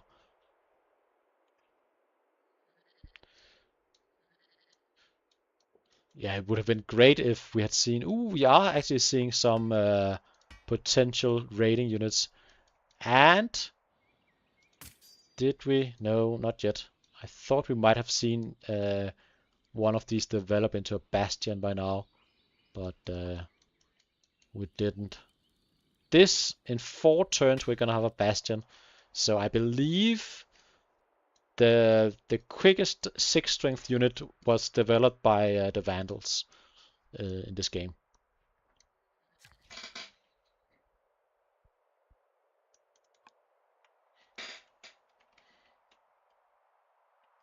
But if they are about to close out, I'll just quickly go over the Empire here. We have limited resources, but we're slowly improving. We do have 8 workers and a idle settler standing by. We've lost most of our military. This is looking mighty scary when this is our army currently. We do have a lot of kind of useless militia standing back here. So we've got basically nothing left. Our resource income isn't the greatest. We are losing money. We do have decent food though and decent iron, but nothing besides that. And still lacking military drill. And science is pretty abysmal, and so is our opponent. Orders, however, pretty good. And looking at the opponent, 10 bucks Persia's next tick is architecture. Ah, I really hope that's not the case. I really hope that's not the case. But going over the opponent, Persia right here, by the end of the stream, as I think they will save now. We have a pause coming in. We have rebel issues coming in. We have also limited tech. We have more improvements and a better economy. Not by a long shot, but a little better, perhaps. But it is quite close. And yeah, that was an absolute banger of a second part of this session. Um, Glad you joined us, dear viewers. If you would like more of this kind of action, I believe we will have Magnus playing maybe a fan favorite Purple Bull Moose in 30 minutes or so. Absolutely banger session coming up, I believe, in 20 minutes with scientific. So I recommend going in that direction. And my money will be on Magnus. I'm cheering for the little guy. Um, but I think I will sign out here and appreciate everybody viewing. And if you would like to know even more, I recommend going to the Discord, or if you have any questions, post them down below. But appreciate everybody watching, and I especially appreciate everybody in chat keeping me entertained for a little while. Great stuff, guys. See you. Bye bye.